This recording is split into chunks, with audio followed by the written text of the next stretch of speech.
Late Night Grin. Also, what does that name mean?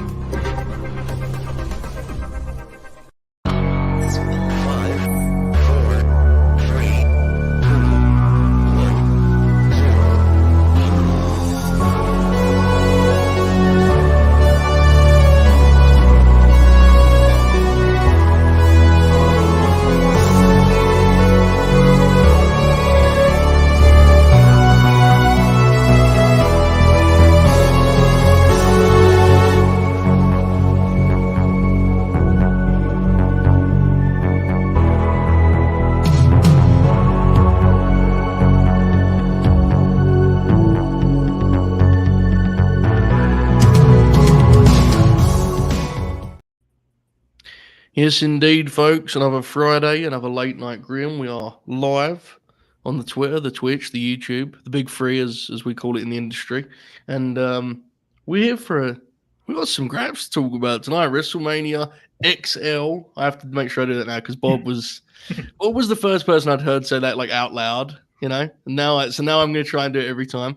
WrestleMania XL preview, predictions, all those good things. We had 8 days away from night one, right? So a little earlier than most previews, but that's the beauty of this new format. We're going to have some fun with it tonight. An expert panel, as always, including a flagship debut for our friend Chris Bourdine. Chris, yes. As we was talking about before we went live here, you've been on some Grin alongs. You're on the famed, I think WrestleMania 19, you were definitely yes, on, right? I was on that. I was, and King of the Ring 93. Yes. Oh, yeah. And then we also did the Halloween Havoc draft. Yes, we did, which was that was an actual incredible adventure. Jensen stopped through and kicked the shit out of us all because, of course, that was fun. But how are you this evening, Chris? I'm doing good. I'm actually I'm really pumped. I'm going to WrestleMania this year, so I'm just is a weird thing. Like less than 2 months ago, when they did the whole Cody giving up his spot thing, I was like, oh man, do I even really want to go now? Yeah. And now, like after Monday, I'm just like, when do I leave? Get me on the plane. Let's go. So it's been unbelievable. I think that is a great kind of. That's been the general sentiment, I think, right? I remember when they shot that angle, kind of being like, oh, and now, and it's not just the case of like things have changed beyond that. It's literally that particular thing, the way that has unfolded with the response to Cody and the way the Rock has embraced that kind of reaction. That's the centerpiece of this show now. So we'll of course get to that and much, much more throughout the night. Bobby Two Shoes back in the building. How are you, mate? I'm doing well, man. Excited to break down WrestleMania XL, where it all begins again. Should be a good show. Looking forward to it. You know, some of the build's been a little slow, but the big parts have hit. And, now that we're a week out, I'm really excited for it. Yes, indeed. And in a moment, after Lord Oracle has his first say of the evening, we are going to actually reflect on our predictions from a couple months ago, which went swimmingly, as you can imagine. But first and foremost, Oracle, how are you tonight, mate? I'm well. As I mentioned before the show, had a few little setbacks in terms of travel plans and stuff. So I'll be headed to Chattanooga tomorrow morning, or I guess early afternoon. But yeah, man. Other than that, I'm feeling good. I texted Joe last night and I was like, man, I'm feeling it. I'm feeling the Mania buzz. And I'm gonna romanticize my wrestling fandom a little bit here, and so this is going to be my 25th WrestleMania in terms of watching. My first WrestleMania, I was 7 years old. Well, yeah. 7 years old, first grade. WrestleMania 16. There was a day-long, best of WrestleMania all day. Yeah, that I watched as a kid, getting ready for 16. I'll never forget that. And it's crazy, every year never changes, right? I'm as excited as I am today as I was when I was 7 years old. And I mean, it's cool. It's awesome, cool, man. Doesn't get any better than that. Yeah, Mania is a unique beast in that even during the very unfortunate years of WWE creative, there's a certain magic to WrestleMania, right? Even when you learned your lesson and it was 18 hours long, and then the next year you do it all over again, it's every year without fail, the day would come and it was literally like Christmas because all day I'd be like, man, how many hours to WrestleMania? It's gonna suck, but I cannot wait. Exactly. It's also crazy because, and granted, I mean, Bobby and I are only 31 years old, but Bobby's only just a few weeks younger than me. But when you mentioned Bobby, the WrestleMania 20 tagline there, I just realized that was 20 years ago, and I thought, holy shit. Yep. Yeah. Wow. That's something else, man. Yes, indeed. It's a lot of history, right? It's a lot of history, and that's part of the appeal. And the 2010s were a fascinating year for WrestleManias, as we discussed previously on a Deciding the Decade program. But it has to be said, part of the juice for this year, my friend Alex in the chat, I don't mean to taunt him with this, because I know he had an unfortunate end to his trip, but part of the juice this year is last year was a very strong WrestleMania. I mean, the finish was a big story, but if you just look back on the shows, particularly night one was a classic in particular. So I think that helps. I think there is a sense of kind of faith. Think what you will of Triple H as a booker. I think he is much more likely to hit when it comes to nights like this, I think, than the prior regime. But we shall see. All right. Now, first and foremost, I mentioned it a moment ago. I think this is the only right thing to do. Now, Chris, thankfully, you're innocent in this regard. You don't have to, you don't have to pay the price for any of these predictions that were made previously. Jack Crosby, who is interestingly bowed from the town after learning that we were going to be doing this, did not decide to make it as per usual. And next week he'll text me a violent, "Why am I not invited, bro?" all caps. I'm here as like thrift store Jack Crosby. I'm in my late 30s. I'm a dad. I got a beard and glasses. I'm a Yankees fan. Like it's all good. But we did establish Format Live that Chris is not going to be stepping in when it comes to carrying cross fandom. So that's if you were here where for I draw that, the line. yeah. If you're here for that, it ain't happening that Jack's thing. But anyway, here's what we have. We'll go one by one here and see how we did, and then we'll get into our predictions, folks. But here we go. Jay and Jimmy Uso singles match. That was not a hot take, but of course, that is one we can say. Thumbs up. Good job to us. Judgment Day versus DIY. I mean, in our defense, who could have thought they would do a 12-man ladder match? Yeah, it's going to be crazy. We thought they were going to do the showcase thing again. They did not. Speaking of such, this is an interesting one. Shayna and Zoe versus Chelsea and Piper versus Katana and Carter versus Raquel and Liv.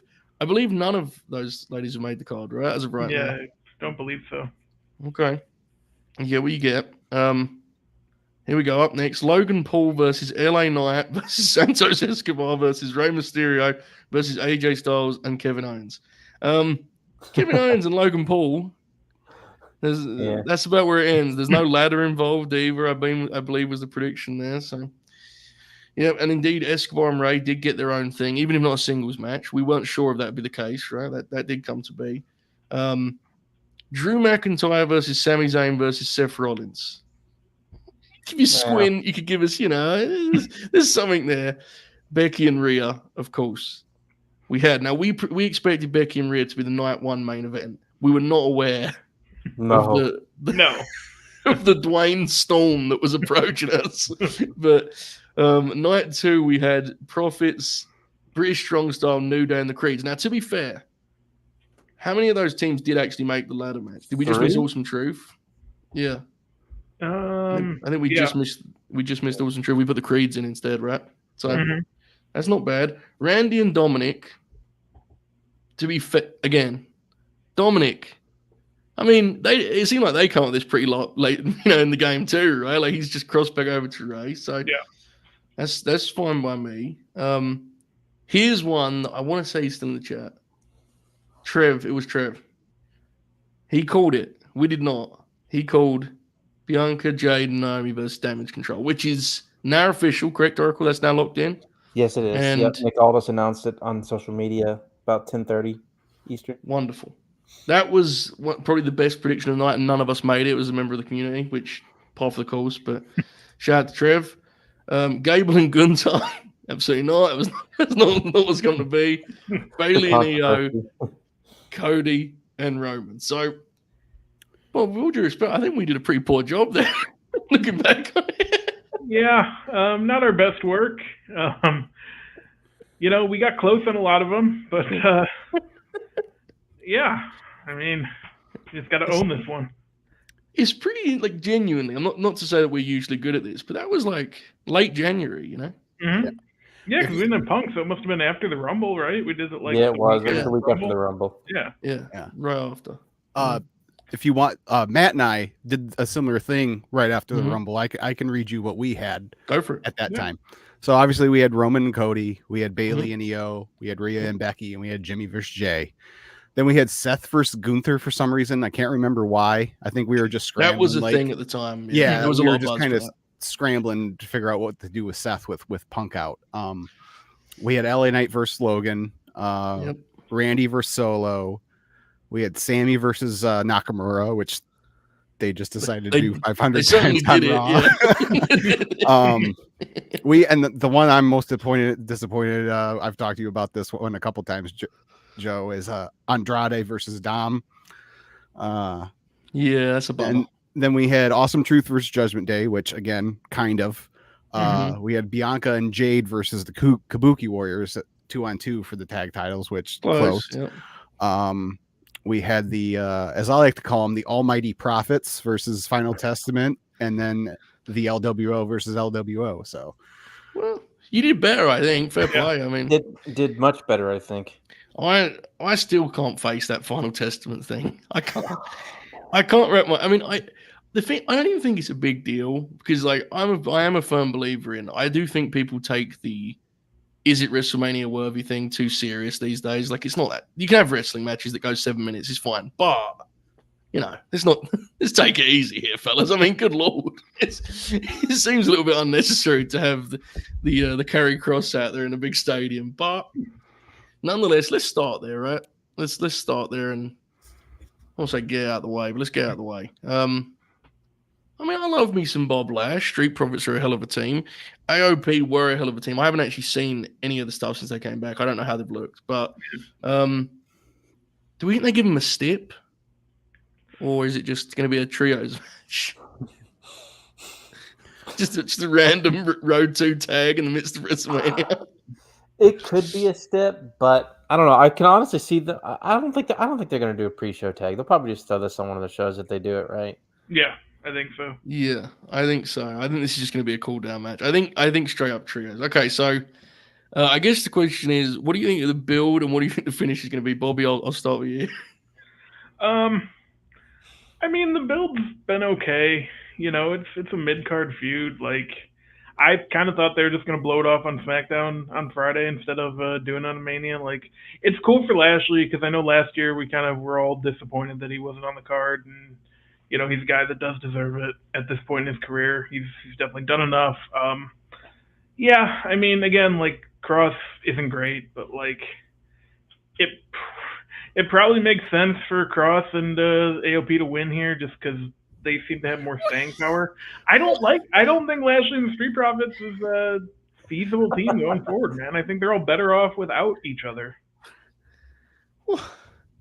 Oh, Oracle, what the fuck's going on here? Is this a real thing? Is this the prevailing opinion? I don't like it, but that Lashley and Street Profits team is just kind of a waste of both, the Street Profits and Lashley. Okay, fine, but let's not get carried away again. I just said this a minute ago here. Why are they winning? Oracle, please tell me this is not true. I think the Almighty Prophets are winning. Are winning if they book this thing. I'm afraid it won't go 7. I'm afraid it'll go 13. Yeah, but I mean, other than that, I mean, it's I don't know, man. Angelo Dawkins rules, man.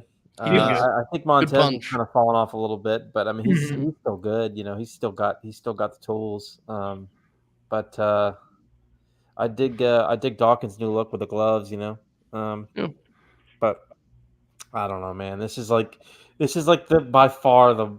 And again, they haven't even announced it, but yeah, I just figured we would cover it, just in case. But yeah, I mean.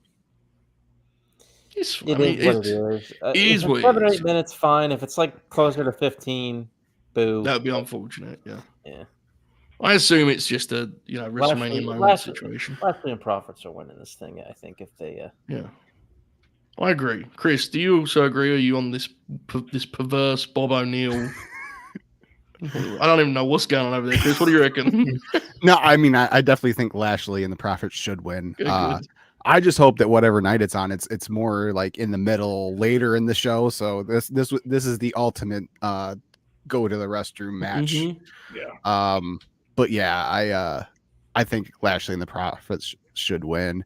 And really, I mean, they're so far. I do think that there's a possibility they could give this some sort of step, a street fight, tornado tag, something like that. Because this is the second or third time that they've done this match now through over the course of it feels like this feud has been going on for forever. Yeah. Like this makes the Cody and Friends versus Judgment Day feud look like short in comparison. So yeah, I think it's this or the AJ LA match that's going to get like a Philly street fight kind of vibe. Now they could do both because the two split nights, them up. Yeah, like this could be like a tornado. I know someone in the chat mentioned it to be too.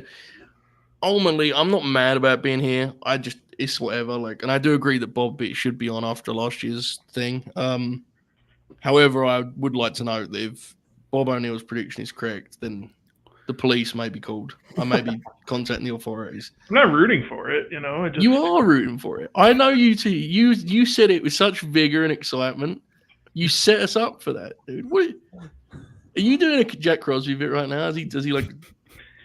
He did tell me earlier that Cross should work a program with The Rock. So okay. Now the problem with that is this is now the 10th time this has happened. Oh. Bob will tell me Jack messaged him something, and he messaged me the exact same thing. And I am more and more offended by this increasing trend of Jack just having an idea and just texting it to all of his friends all at once. It's not very flattering, honestly. But all right. Anyway, I'm sure it'll be fine. It'll be somewhere in the middle, somewhere later in the show before the in between bigger things. And yes, I also think and hope Bobby Lashley and the Street Profits are going to win. But then again, I didn't consider the staying power of the Final Testament. So, it's hard to predict these things. All right, let's get into some more compelling professional wrestling action. Let's talk about a big-time title match. Let's talk one that I am actually increasingly Jerry Alex in the Twitch chat. I'm going to try and get Alex's comments on the screen. I know some folks watch it on YouTube. Speaking of such, if you are watching on YouTube, give us one of those thumbs up gimmicks, the subscribe, all those things of that nature. I'm bullish on this next one. US title. Randy Orton, Kevin Owens, Logan Paul. They actually got a little bit of a spotlight tonight, right? Some of the bigger stars weren't in town, so they had like the opening segment. They bled over into an angle. I kind of think this is like the perfect recipe for a mid-card title triple threat in a stadium. And I think anyone who's watched this show before knows that I'm not a big, I'm not a big triple threat fan. But you look at these pieces here, right? It's like, how over is Randy Orton right now? Can you imagine what it's going to be like in Philly in a stadium? That crowd's going to love Kevin Owens. Logan Paul is going to have great heat, and he's going to take a ridiculous bump in this match. Mm-hmm. And if he's taking a ridiculous bump, how far behind him do you think Kevin Owens is going to be trying to take that ridiculous bump? I think this thing could really get over Big Oracle. What do you reckon? US title triple threat? Yeah, man. I think this is going to have a really hot crowd, like you said. I do want to point out, I love that they're really pushing towards this new sort of production. Fuck you, Kevin Dunn. Good riddance. They're really going towards this new deal. I love the angle after the match where they followed Randy chasing Logan Paul into the backstage area out to the parking lot. But yeah, this is going to be a really super fun match with a hot crowd. I'm with you. There's going to be big bumps. Randy Orton's going to be basically doing layups, as Kevin and Logan bump around him, and it's gonna pop me. It interests me. I feel like Logan's gonna win this. This is tough to call. I feel like he's gonna retain. Really tough. I feel like he is. I could be wrong there. All three guys could win this. Yeah. And also, of course, they're doing the KO segment with Randy next week on SmackDown, and I'm sure they'll finally have a little bit of dissension there, and they'll have the kind of fun, playful bickering going on. But the whole friendship thing's going to fall apart in the match, right? Like, Yeah. I don't know. I feel like that's going to cost both of them, cost both of them. I think Logan's going to win and retain. That's kind of my gut feeling right now. That's definitely an interesting. So this just kind of just push that along a little further for you, Oracle. In that case, who do you think is eventually the one who gets? Because if these both can't get the job done, whoever beats Logan, that would be a pretty big deal. Who do you reckon that is? Just gut feeling. I still think it's all Los Angeles Night. Yeah. What about Braun? It'd be interesting, right? Yeah. That could be a moment for him to that would announce him for sure. I don't know. Yeah, like Braun kind of running for him Goldberg style. That would be beast. I'm not. Yeah, there could be some juice. He would make Braun Spear look like $1 million. Yeah. Absolutely. What was that crazy spot that the Steiners used to do? The one on Tozawa. He did the. Yes. Yeah, really like the reverse crossbody thing, really, where you need to lay on your head. Yeah, to be clear, I don't mean Braun Strowman. I apologize. Braun Breaker, British. Chris, who have you got in the US title triple threat, and what have you made of this? What do you think about the match? Go for it. I'm leaning toward Logan retaining, but it's either going to be him or Kevin. I think. I don't think Randy at this point needs or is a good idea to really put the U.S. title on at this point. I mean, you could, but I mean, what would be the point, really? Especially depending on how they space them out and how the Intercontinental Championship goes. I could see both Kevin and Sami walking away with gold like a year after them winning the tag team titles. So that'd be kind of cool, but and like Kevin pinning Logan on the Prime Bottle logo in the middle of the ring, that would be a funny visual. But I lean towards Logan retaining. Yeah. But I'm just loving the Kevin and Randy chemistry together as allies here the last few weeks. It's been really good. Yeah, this is actually the more we talk about this, the less certain I am, to be honest. This is an interesting, and that will help the match because, if you look at even the 4-way that Roman was in at the Rumble, not a particularly good match, but there was still moments where the people bit on a Randy Orton false finish because it's Randy Orton, right? That would be times 10 here because he could actually win this match. I agree with Chris. It's not like a natural fit. I do have a prediction in that regard, but first I'll let Bobby go because I assume he's about to pick, Razor from the Authors of Pain or something. Who you got, Bill? I think it's going to be Logan Paul retaining as well. The Owens and Orton thing's probably going to fall apart. They'll beat each other up for a while. Logan might just capitalize on that and do it that way, But it should be a really good match, and I do like your idea of Braun Breaker being the one to take it off of him. I actually am I'm gonna take Randy to win here. However, I think they will switch the belt back pretty swiftly. I think this could be a title change of let's just give the house the Randy Orton title win, and he'll lose the belt very, very swiftly. Because I agree with Chris's assessment that Randy Orton in his current form doing TV title matches is not really what anyone needs him doing. But I don't know. Since Randy came back, he was in the 4-way at the Rumble and fell short and got screwed. He got screwed at the Chamber. I don't know. I think he's actually going to hit an RKO win here. I just got a feeling. I think they'll pop the house, but it's definitely going to be an interesting one. I think that actually could end up being one of the best matches on either show, to be honest with you. That might sound crazy, but I think it'll be a crowd pleaser, man. It's going to be high energy, right? Action, and Kevin Owens is insane. So, yeah, I'm intrigued by that one for sure. All right, let's jump now actually straight to the Intercontinental title match, which I think is actually my pick to be the best WrestleMania match. I think this is where I'm going. Gunther and Sami Zayn. Now, as Oracle kind of alluded to earlier, this is a slightly controversial one. There was a lot of Chad Gable fanfare, which is fair enough. Him and Gunther had great matches. However, as someone who's less watching week to week and less involved, I simply am seeing Gunther versus Sami Zayn in a stadium, and I think this could be special. Now, the one disclaimer I would offer here before I throw it around is Gunther on these bigger shows, sometimes his style does not necessarily convert to like big booming, expansive stadium hits, and that doesn't mean it can't happen. We saw in the Coach the Castle show stole the show, obviously, but yeah, if you look at like SummerSlam, for example, I think was an interesting example of that, and there was a show before that, the Money in the Bank show I was at was one of those too, where it's like I could see this being good, not great. If they have time, however, this could be an absolute classic. I'm rooting for the latter, of course, Bobby. Gunther and Sami, IC title. What do you reckon, and who you got? Yeah, I'm with you. I think I'm going to go with Sami just because I imagine they're doing a draft at some point in the next couple months, and Gunther's just a natural opponent for Cody. I think we've all kind of thought that all along, so he will probably end up on SmackDown if I had to bet. And Sami deserves it, man. Like he had the big main event moment last year, and he's been one of their strongest characters. I mean, even going back to the Knoxville match, which is the best match of that WrestleMania weekend, like he deserves kind of a big singles title win. And the world title someday, yes, that would be nice too, but this is a pretty big deal. I mean, Gunther's been champion for 600 whatever days, and I mean, it's a moment. That's the thing. It's less about the belt and more about who he's beating, right? I mean, that's the real thing. Gunther has had that belt for so long; he's hardly been pinned, so on and so forth. I agree, it's a big one, and I think the build has got me leaning Sami. I don't know, Chris. What do you reckon, Gunther and Sami Zayn?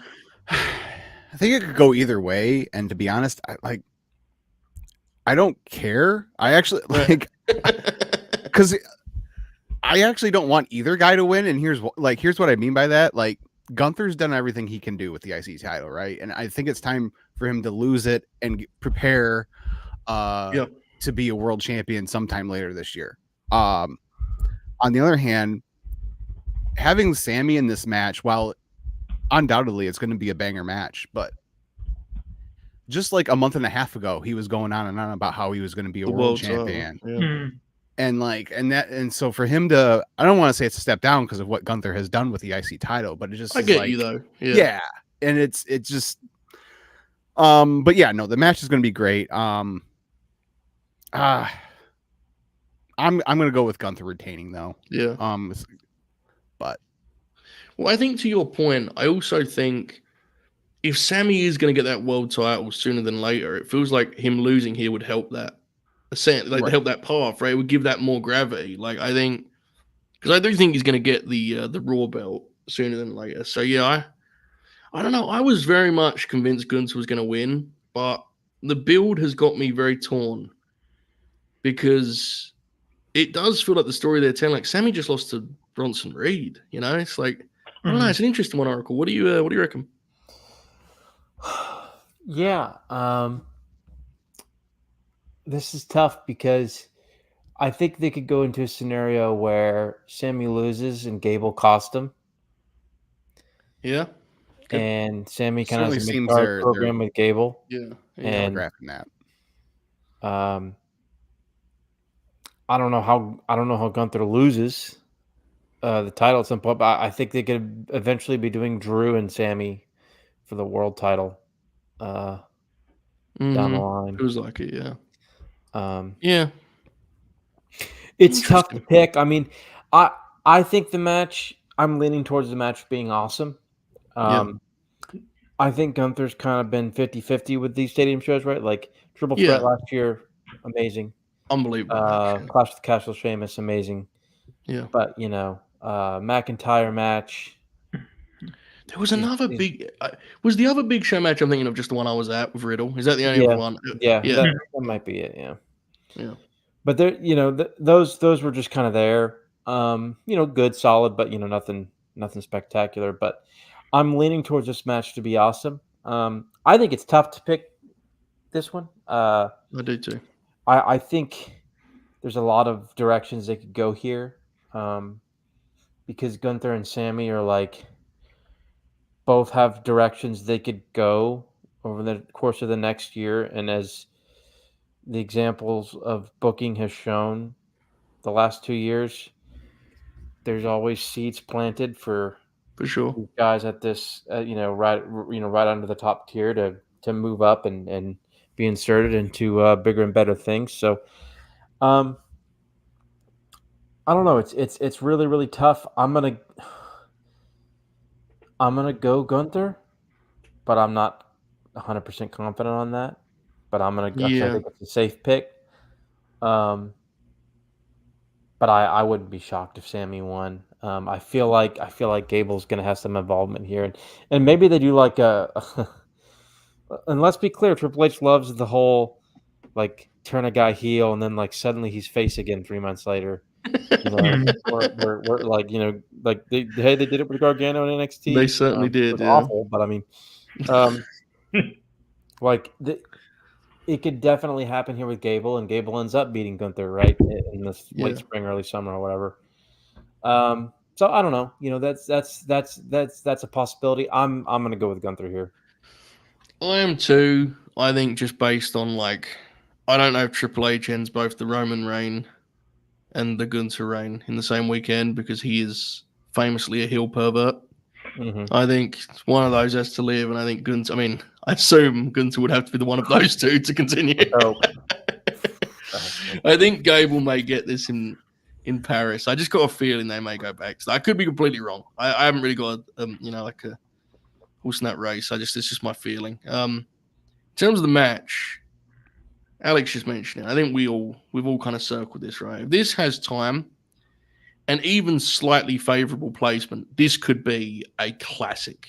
Sami Zayn is just masterful. And I think his current form and the way he's adjusted to kind of his physical limitations, what he's been able to produce as a TV wrestler in particular over the last 18 months, I guess you'd say, incredible. It really, really has been. And Gunther, it goes without saying. So this is the one I would circle as my pick, even if maybe wishful thinking to be the best match of the of WWE's weekend at least. Well, at the end, I'll ask you guys for yours, but I'm locking it in now. This is mine.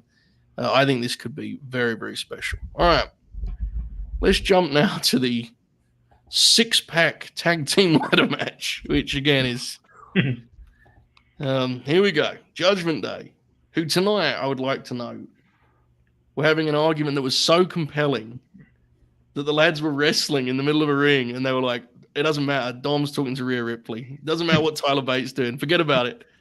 He's talking to Rhea. It doesn't matter, which popped me. Their lair transported to SmackDown. But anyway, Finn and Damian Priest versus DIY versus the Awesome Truth versus the New Day versus A-Town Down Under. Bob, you name them, that one? And the New Catch Republic. That's definitely a Bob name. Okay. This is quite the match, isn't it? I'm probably going to hate this. The stadium will probably enjoy it. I'm sure it'll go on early on one of the shows, and I assume this is hilarious. And I assume Awesome Truth will win the ladder match at WrestleMania. I wish the best to all these gentlemen because this is a recipe for disaster. But at this point, I guess this is mandatory for every big show. I don't know, Chris. What do you make of this, and who do you think's going to win? Well, I am a ladder match pervert, so this is right up my alley. But yeah, I again going back, I assumed Awesome Truth was going to win the titles here. This being a 6-pack kind of changes that a little bit, but I think I'm still going to go with them as coming. This is also I'm not the only one to have thought of this, obviously, but this could be an opportunity where if they wanted to split the belts again, this could be a way they could do that with I agree. Down. Yeah. Two teams pulling down one of the belts. So, which I either do that or just after Mania, just make one belt and be done with it. So I agree, because carrying around 2 belts all this time is dumb. Yeah, I actually would prefer they split them. Honestly, I would too. Yeah, because I do think they have enough teams. I mean, not that I particularly love a lot of these teams, but there are teams in the promotion that I think, and also. I know a lot of people don't like it, but I enjoy the thing where you can have some top guys do some tag team wrestling. You know, like the Jay and Cody little detour. That stuff's good to me. Kevin and Randy we were talking about earlier. I'd love to see them better, but you can't do it when the belts are all bunched together like this. To the Awesome Truth pick, I don't know how you guys feel, Rock and Bob. Like, I know everyone's dunking it, but I'm looking at the rest of these, like this lineup, and I'm like, I ain't fighting for any of them. I mean, I love New Day, but they don't need to win this match in 2024 either. So I don't give a shit. I don't know. Oracle, do you? No, man, like this is a mess. Like I'm more nuanced. Like I'm not like a full ladder match pervert as Chris says he is, but I don't hate them as much as Joe. Yeah. So I'm kind of just like whatever. But like it's funny. I looked at this kind of like I was looking at the tournament, the brackets couple, in the last week or two, trying to figure out who would be in it, and I remember just kind of going, "Oh no, like these people aren't good," because all these teams are faces except for Waller in theory, and I thought, "Oh my God, they have to beat the Profits. Yeah. Like they have to have a heel in there, so they're going to win." And so we got them in there, and like. Funny enough, they're going to be two of the bigger spot guys in the match, and you need spot guys in a ladder match. Yeah. Waller's actually a nut. Like I don't like Waller, but He's going to do something. I'll never forget that stupid. Remember that? What was that NXT Takeover show? It was like, I think it was Stand and Deliver, right? Where he did some elbow drop. Yep. Yeah, and he almost killed himself. That was crazy. Yeah, so like he'll probably do something crazy. Yeah, Johnny Gargano will too. WrestleMania moment, brother. I think it was Willie or somebody in the chat mentioned these guys are old, man. Yeah. Yeah. We'll see how this goes. I mean, it's not a young, it's by far not a young roster at all. But still, I mean, this match in particular, there's a lot of veterans on age. Like, I mean, we'll see. I mean, I don't know. I will probably enjoy it to a degree, but man, what a clusterfuck, right? Like, yeah. Still, I don't know. It definitely has the potential to overstay its welcome too. Oh yeah, for sure. Yeah, which has become an increasing like theme with these. If you go back and watch the old Money in the Bank matches from those WrestleManias, they're often like 15, and then they start getting longer. And the one that I was at in New Orleans, which is great to be clear, the Takeover ladder match in New Orleans is a classic, but it's set of that was one of those things, right? The bar was raised again, I should say, and you've seen that, I think. Jake is right. I don't know about Truth taking ladder spots, man. Like, he'll just do the thing where he's afraid of heights. There you go. That, and this is very good, Chris. You mentioned the belts thing. Ben here in the chat says it's kind of a lock that Truth grabs one set of the belts, celebrates and leaves, not knowing he could have grabbed both. That's a nice prediction. I could see that being the way they do the split that Chris was mentioning. So, yeah, that's I'm thinking Awesome Truth win something here, and I like that unique prediction there. Yeah, but I think they're winning something here. Yeah. Who do you think, if we just quickly, if that's what they do, and someone else gets to go up and grab the other belts, who do you think it would be? The Brits or DIY? Possibly. Or it could just be Judgment Day, which would be hilarious. That would be even funny. Yeah, we just got one. We got one belt. I definitely think Judgment Day is not winning this. Yeah, I'd hope so. Yeah, probably not. But so just TLC 2, which is one of my favorite Mania matches of all time, was just under 16 minutes. So if this is any longer than that, like, call the police. As Joe says, call the police. Yeah. Yes, absolutely. Get them on the line. All right, speaking of police, Bob. Like all people in that too, like Rhino, Spike, Lead all ran out. And so, that match is a masterpiece. Bobby, what do you reckon here? I think Awesome Truth is coming away with something. I'm kind of with Oracle. Like, I think it's going to be fun.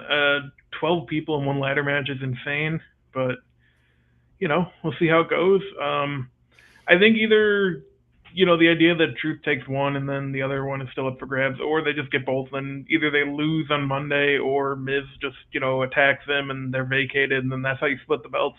I think we're real close to the belts being split because each show has 6 or 7 tag teams now. So they're in a place where they can do it. But yeah, I mean, I think it'd be cool for Truth. He started working there in 1999, 2000, whatever, and I don't even think he's had like a WrestleMania win, let alone anything you consider a moment. So it'd be cool, Bob, we're friends, right? You and I? Yep. Did you just book The Miz turning on R-Truth to seemingly launch a feud of some kind in the year of 2020? Are you okay, mate? It's more just to get the title split. I'm not going to watch the actual feud. All right. Okay. I'm just creating the mess. I'm not cleaning it up. Yeah, exactly. Yeah. Exactly. So let me bring this up because they Go teased for it a it. bunch last year, just kill time, and it seems like they might be pulling the trigger on it now. I'm getting the vibes that we're going to have the dissolution of the Judgment Day coming up this spring. It feels like it, yeah. Tonight's segment was hilarious in that regard, but yeah. I mean, Priest has still got the briefcase, allegedly. So he's at some point that's going to come to. It feels like that maybe the More way on they that do it, later. right? There you Right, go. okay. Well, that'll be interesting. That'll be There interesting. you go. I could definitely see that also being the centerpiece of a split, right? Like Balor is the one that fucks it up for him or something like that. I don't know. We'll see. Sincerely though, we've had our fun with this ladder match. I do hope everyone comes out of this okay. Yeah. I will never forget when they had poor Jim Uso tear his ACL in an empty warehouse for one of these matches, and I still have not recovered from that fully. And I really hope everyone makes out, especially some of the older lads in here, because it's going to be a mess. Even the best version of this is going to be chaos. Of course it is. You can't do psychology in a 12-man ladder match, folks. There's going to be stunts. It's going to be a spectacle. Hopefully it goes well and it's a hit in the building, even if I get quite spiteful. All right, speaking of spiteful, lots of people have been spiteful about this next one. But I've locked in and I've decided I'm just going to pretend it's good, I think. It's it's not Bloodline Civil War, it's Uso Civil War, right? We've got Jim, we've got Jay, Yeet, no Yeet, and it's just him, Uso, and so much going on here. Jay Uso at he was with CM Punk at some sort of sporting event. What was that? Hockey? Was that? Blackhawks game, yeah. Just thrilled at his deep dish pizza, having the time of his life. Somehow has convinced the world that he should wrestle his twin brother at WrestleMania. I mean, this is unbelievable. I can't believe they pulled this off. I remember when they were talking about this and thinking it was a bit. Here they are, they're doing it. I don't know how good it will be, but God bless. Oracle, the Usos, Jim versus Jay. What do you reckon? So listen. I lived through Matt and Jeff Hardy feuds, and yeah, the brother versus brother feuds. Unless it's Brett and Owen, shit don't work, man.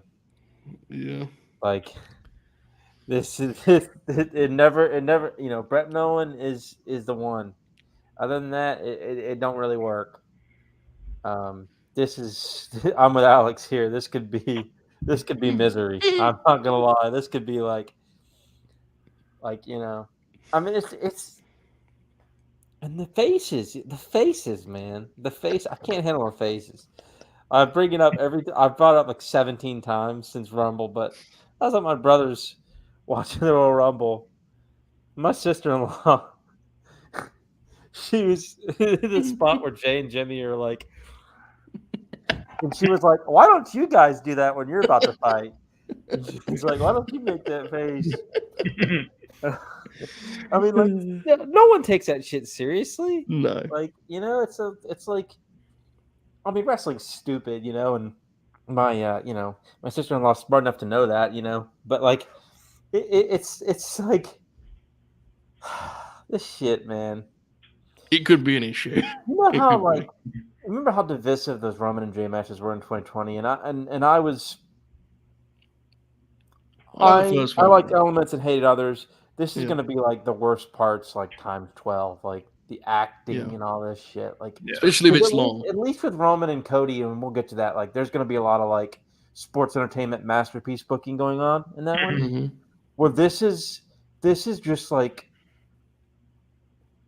theater stuff that's not like your like over the edge 98s and Backlash 2000s, which I suspect Roman and Cody's going to be. This is going to be like this sort of new age 2010s, 2020s WWE acting shit that Shawn Michael, what am I, Rod Trongard? Shawn Michaels has poisoned us with, but sorry, Chris, if you're a HBK fan. I am, but that's okay. Like this stuff, man, I don't know if I can do this. I might be, it might just be, Alex and I, DMing each other back and forth. I'm going to leave the group chat when this match is on. I'm going to leave the Grin Grab the chat. I'm gonna be throwing the ones up, ready to go, locked in. No, I get it completely. Especially if this is long, this could be very unfortunate. This is the match of all of these. The placement is most important too. Yes. I need the people. Because there is a version of this. Like, we laugh at the Rumble thing. That crowd fucking sucked, dude. Like, if this crowd is into it, it could be fun, right? Because it could have like a novelty to it, I guess would be the way to say it. I guess and I Jey should pick Uso, a winner. I go guess on, I'm go for picking it. Jey. It's got to be Jey, right? It has to Yeah. be Jey. Jey Uso has made himself like a legitimate single star. The reactions tell you that. You know, I mean, we've had our fun with the fact that his work. If you did like a graph of, you know, as his popularity's gone up, his work has gone down, because that is the correct way to be an adult professional wrestler, as we know. I don't think he's landed a strike in the last year. It's the way it should be. But I don't know. I got some faith in the fellas. Bobby, do you have any faith in the Usos?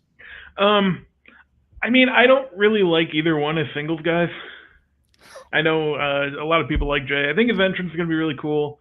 I think if this leads off one of the nights, it could be fine. But again, keeping it at a reasonable length. And, you know, they've always wanted to do it. So maybe they have something special planned and they can pull it off. And, I mean, I'm going to be optimistic about it. I'm not as down on it as, you know, one or two of the other matches on this card. But, like, it's not for me, but I still think there's a way that I could like it. Yeah, it's not for, because to be fair, like, Bob, they can't. The Usos don't really have the staying power of the Final Testament, right? So it's hard for you to get into. Yeah, that's fair. Chris, what do you reckon about this Usos business? Well, yeah, much like Oracle, when Jimmy turned on Jey at SummerSlam, my first thought went to the Jeff versus Matt stuff at like WrestleMania 25, and I'm like, oh god, what are we doing here? But I think it definitely could be good. I'm hoping for the best. It also very well could go off the rails and not be good. So I think it'll be somewhere in the middle. I don't think, at least to start with, I don't think placement is as big of a deal because of how over Jey is. Yeah. His entrance, no matter when this match goes, will get the people. Yeah. I'm assuming into quite the frenzy to start with, and then it's on their shoulders to get people to stay invested forever, how long they get. Hopefully it's not less than 20. 15 max is really where it should be. But I agree. Yeah, 12-13 would be my ideal. Yeah. And Jey should win. Jey should definitely win. Only reason Jimmy would win is if they're doing a plunder match, and please don't do that. This is fine. Let me just interrupt and say I think I'm afraid we might be fooling ourselves a little bit. This is a two night. It's gonna be long, I know. And we're talking about 13 minutes, brothers. Yeah, might get 20, but in fairness, they got a lot of video packages to play in between matches. That's true. So. You know, they gotta have their 18-minute ad breaks between matches. Exactly. Deal. And also, let's be fair, they've quickly learned their lesson in terms of long Jimmy Uso matches. They initially tried, and I think they saw them and realized they should probably not make a habit of those. And I think Jimmy's, Jimmy, I think, is very aware of his limitations also, I think, has become apparent by the way he's played this whole thing. So, I don't know, man. Look, do I think it's going to be a classic? No. I think this may actually work in a stadium. I want it to work. It's their ultimate dream match thing. And I do think as a professional wrestling booker, you sometimes have to got to give the guys you got to give it to them sometimes, right? I mean, it's the Usos, man. I know that people have fun at their expense online, sometimes, deservedly so, but look at what they've done in WWE, right? If any tag team has the resume to earn this kind of horse shit, it's Jim and Jey at this point. So, I don't know. I'm rooting for them. I think there's a version of this match that will be deeply unfortunate.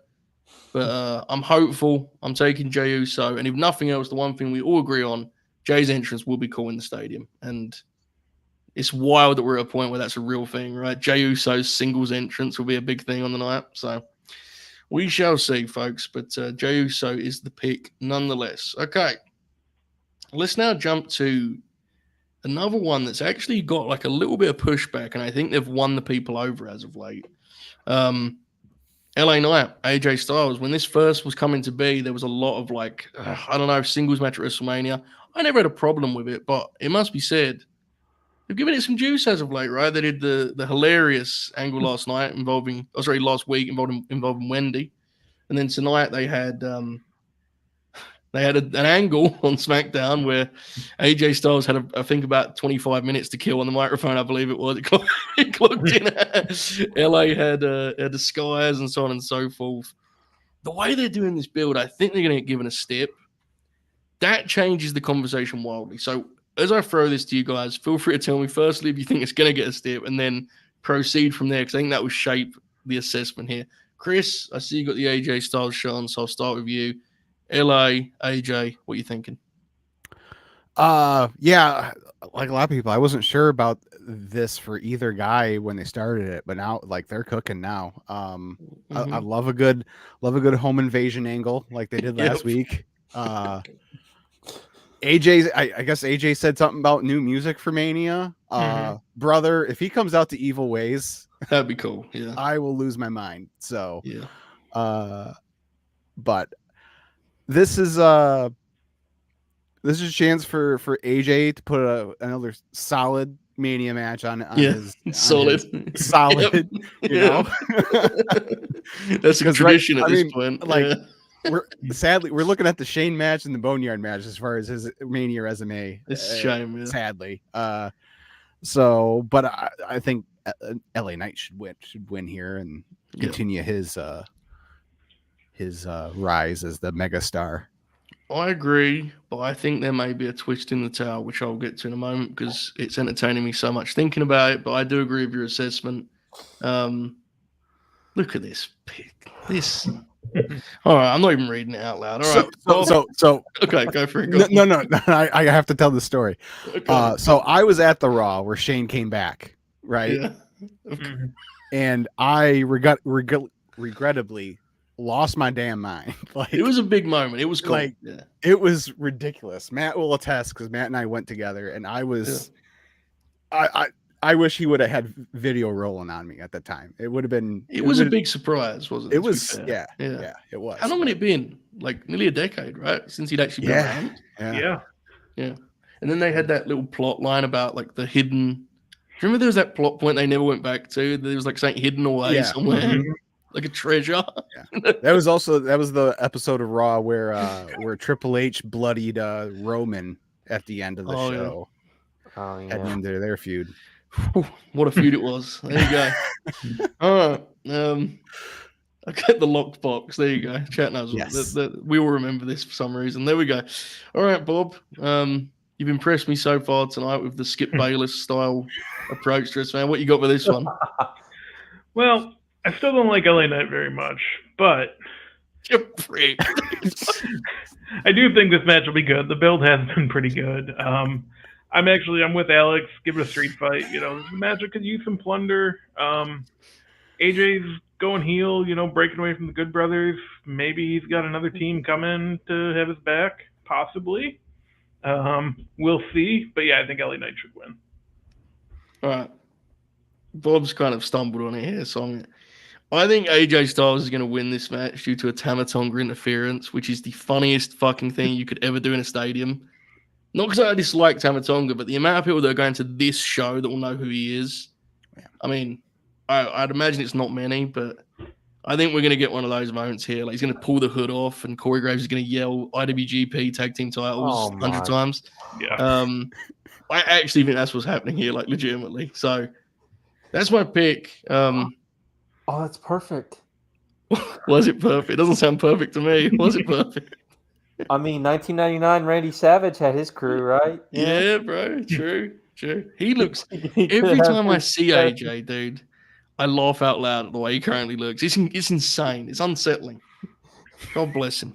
He's on that good stuff. All right, Oracle, LA Knight, AJ Styles. What are you thinking? Honestly, this is going to be like 2.25, maybe, If it's just a wrestling match, yes, I agree. Like I don't know if they do a street fight, it'll probably be pretty good, honestly. But if they if they work holds, AJ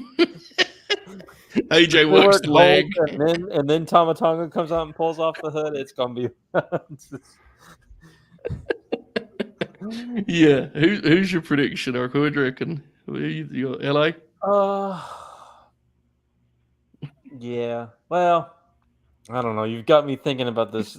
It sounds like some Triple H shit. Yeah. Yeah, I think I'm gonna go with LA Knight, but Yeah, that's the right pick, I think. Bob, Alex is trying to warm you up here. Do you have an alternative name for the Good Brothers? I actually call them the Bad Brothers. I actually call them the Great Brothers now because Yeah. they went back to WWE. But He played his spot. not to expose the bit there, but Yeah, well, they're working Mania weekend. they should be. Yeah, I'm actually excited to watch that. If they wrestled Breaker and Corbin, dude, Yeah. that match should be fun. Should be good. Machine Gun's got his working boots on. He's just ready to go. That match will take place at like You saw that 1:30 guy. Eastern. bro, you saw He's the that best showcase worker in on it. Hero. He did in there. Those spine busters. He did the flex thing. I mean, that was like He's loving it, brother. Gallows would just be waking up by the time they're going to the ring for that show. It would be incredible. Yeah, so Oracle, you kind of got into like this is the one that if this is a street fight, I think AJ will take like a dumb bump and they'll probably have some fun with this. Mhm. If this is a wrestling match, this is the most like it will just be a match. Like the crowd will not be because they'll be taking a breath. It will be between bigger things. AJ's work is always solid, but he's obviously not as explosive anymore. Fair enough, but yeah, it's also a weird stylistic clash for a wrestling match. In a street fight, they'd be fine, but as a wrestling match, it's like I don't know what that looks like really at this point in the game, but hopefully they get a step. They did a home invasion, like they kind of have to give them a step, right? Yeah, I think give them so. a Philly street fight and find something for AJ to fall through. We'll be fine. We'll make it. We'll be okay. And give I really Tamatonga thought a nice hoodie. I thought when LA got on the mic tonight, I thought So he did was I. gonna Mhm. throw out the Yeah. challenge for some sort of Yeah. Philly street fight or something, but He not yet. said, so. he was like, I'm not going to ask you. I'm not going to tell you. And I was like, oh, he's going to do a step. And then he just did his catchphrase. I was like, of course. LA, he's one line away at all times from hitting everybody saying, right? God bless him. But that angle was, I was desperate for him to get out of that WWE logo shirt. Like and you could tell he wanted to get it off right away, but AJ turned too quick for him to do it. So he had to just do all this physicality in this shitty stuff of WWE t-shirt. But it was a fun angle nonetheless. This is it's true. Very true. This is true. Triple H and Randy Orton did do. I was going to say an NWO was so much for that Locked being wrist, insulting, more like actually. locked shit for 20 minutes. Locked shit. Locked shit. That's one way to describe it. You're not wrong. It's the worst WrestleMania main event of all time. I was talking about the other day. I was doing a solo show and I was saying someone tweeted a list of Randy's WrestleMania matches. I love Randy Orton. I was looking at this list thinking it's not a lot, you know. And I went to the quotes and everyone was going, "This is why he's the GOAT." I was thinking, aren't they like all bad? Like, here's a couple good ones, but Yeah. Excuse me. yeah, I don't know. I'm trying to think. What's the best Randy Orton WrestleMania match, Bobby? You're an expert on these things. I like the Undertaker match a I was lot. gonna say it's got to be That's the good. Taker match. That's a good match. Yeah, that's a good match. It should be the AJ match, but again, that match was Yeah, Yeah. solid. solid. Rocket Exactly. Talk was fun. Yeah, That's That's fun too. Taking that's a good one. Probably better though. Very funny that these are both from legitimately like 20 years ago. It's an incredible bit. What was the tag? Was the tag match the triple threat one with like Gable and Yeah, it was That's Alpha fun. Academy and what was the other? Who was the third team? Profits? Yeah, I think Probably. so. Yeah. This is true. The lights were literally too bright for the They were. Yes. And then Randy made that legendary Instagram post. when he said like the match fucking ruled and he blamed the lights. That one. Yeah. They both swear by that match being good, but the issue with that is that we could see it fine. They both talk about it like our feeds cut out, you know, like we couldn't see it. No, you It's couldn't see it in fine. the building. It was bad. Yeah. This is true. We should show some love. Mania 30. Oh, yeah. We should show, we should Oh, show yeah. some- I mean, he did take that. You know, he took the he gave the Batista bomb Yeah. RKO to the table, and then remember he landed on the monitor and then. Yep. That was gnarly, dude. Yeah, that was gross. Okay, we're coming into the big business here. We got the heavy hitters ahead, and let's talk about one that just came to fruition tonight. The aforementioned correct prediction from Trev in the chat: Bianca Belair, Jade Cargill, and Naomi versus Damage Control. I like this a lot as a stadium match. Actually, I think it's a really smart choice, and in particular, I need to just kind of single out, dude. Dakota Kai like tore her knee, didn't she? Like, what was her injury? It was a serious injury, wasn't it? ACL, I think, right? ACL tear. Now, anyone who's watched any kind of sport before, but even in professional wrestling recently, within damage control, we saw how long it took Bayley to really get back comfortable. Dakota Kai's still bumping like Bobby Eaton. She's awesome so tonight. good, Like, dude. She was great in that. She was great. In Oracle, that I've watched 2 live SmackDowns in the last month, and she's been the best worker on both of them. She is so good, man. Like, she makes everyone's job easier. She's just tremendous. But I'm excited for this. I think this is a natural fit for stadium. Last week, Damage Control had a trios match, and this year they have a different trios match, and hopefully it goes slightly better. Chris, what do you reckon? Bianca, Jade, and Naomi versus Damage Control. What are you thinking? Yeah, no, I'm psyched for this match. I'm glad that they got this on there. I think this is just going to be a showcase for Jade, to be honest. I mean, you saw a little bit of it tonight on the end of the show, and she looked awesome. That it wasn't even a pop-up powerbomb. It was a toss-up powerbomb. Killed her, yeah. It looked awesome. So yeah, that's all I'm looking for. That's basically what I'm looking for this to be. And I think the good gals win on this one. Mm-hmm.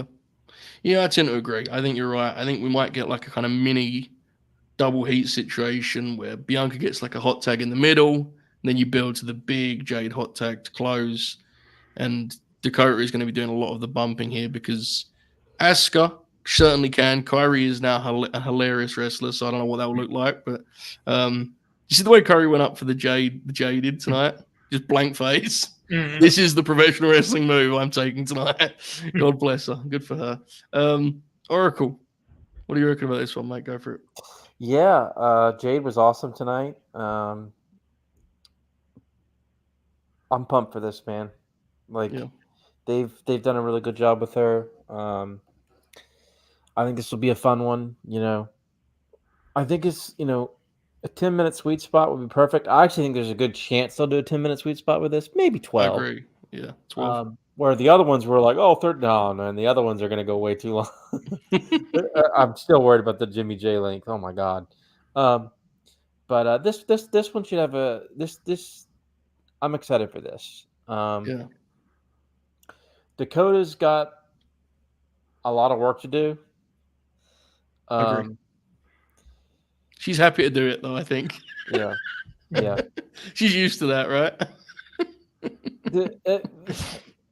The Kabuki Warriors have not quite clicked since they got back together. Yeah. I thought Asuka's had a couple of good performances, but Kyrie's, God love her. I'm saying it right now publicly, Alex. Kyrie's struggling this year, brother. I think she's enjoying it. Presence, she's great, but her Alex fires back with you having clicks and she got back together. Fair. Firm but fair. But I mean, all bits aside, I am looking forward to this one. Yes, absolutely. But yeah, I'm sure Kyrie will be fun at Mania.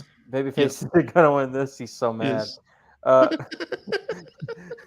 Baby faces are gonna win this, and I think we're eventually going to get probably Bianca and Jade at some point in 2024. Maybe So. I don't think they're going to do it as quickly as France. No, see, I really do think that they should go the route of them together as a team first, and have them have a tag title run, and then split them up. And you could do SummerSlam. You could hold it off till next year's Mania. I mean, you've still got the Charlotte match for Bianca. You got the Rhea match, and now you got the Jade match. I mean, you still got three really big matches for Bianca. You got to do here at some point. Yeah, so. And if you're considering a Bianca heel turn, there's worse ways to do it than having a turn on Jade Cargill at some point right over the summer. I mean, that would be like, I'm always torn on the Bianca heel turn because I think she's a great babyface, but I do think there's like something to be said for just changing things up a little bit. Yeah, this will be an interesting one. Bobby, what do you reckon here?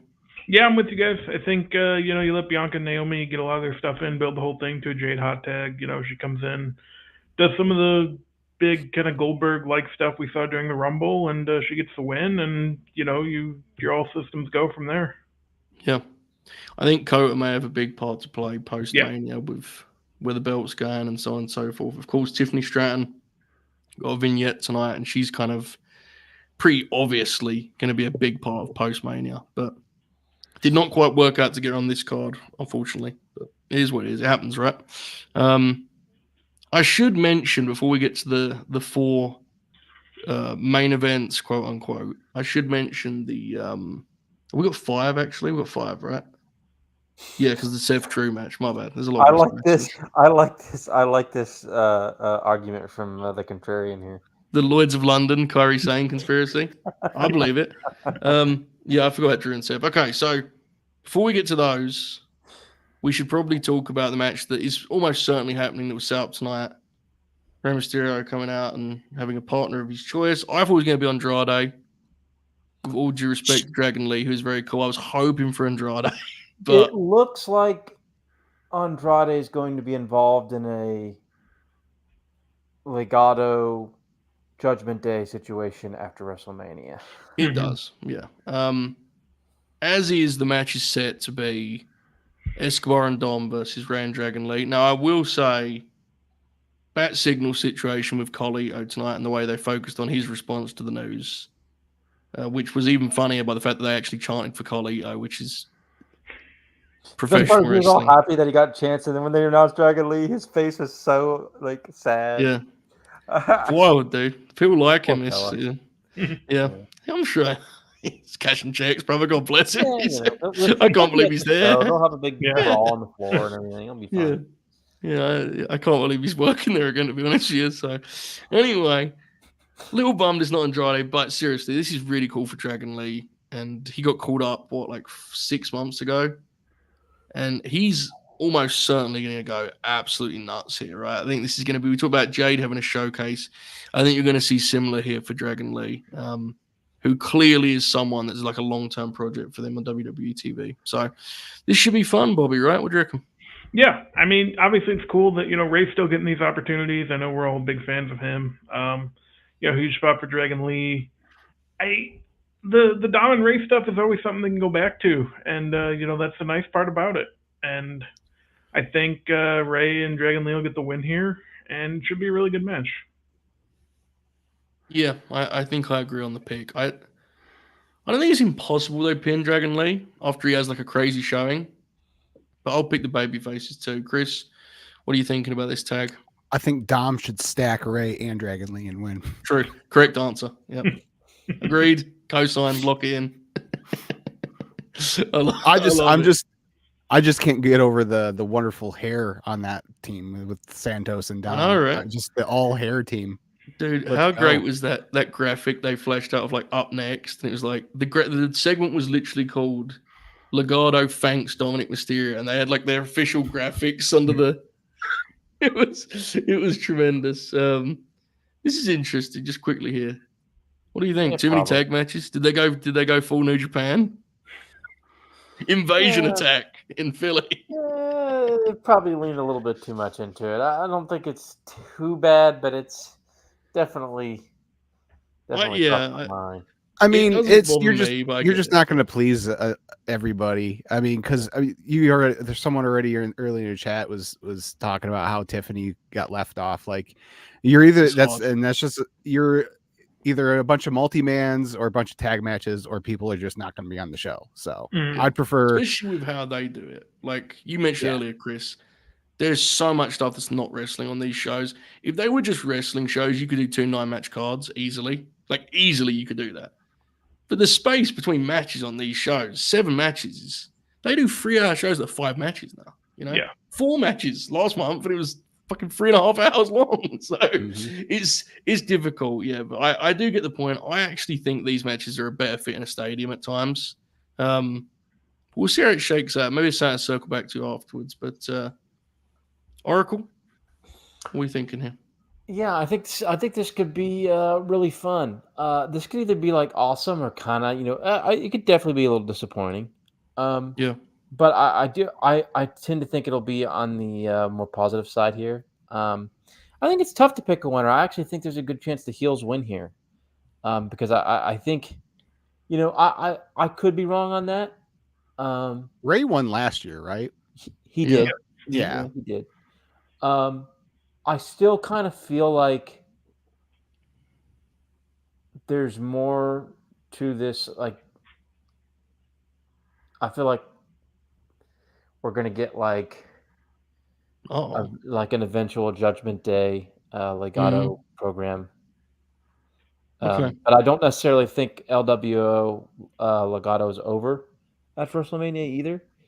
I think I'm going to pick Santos and Dom to win this one. Yeah. But and then that will create more tension.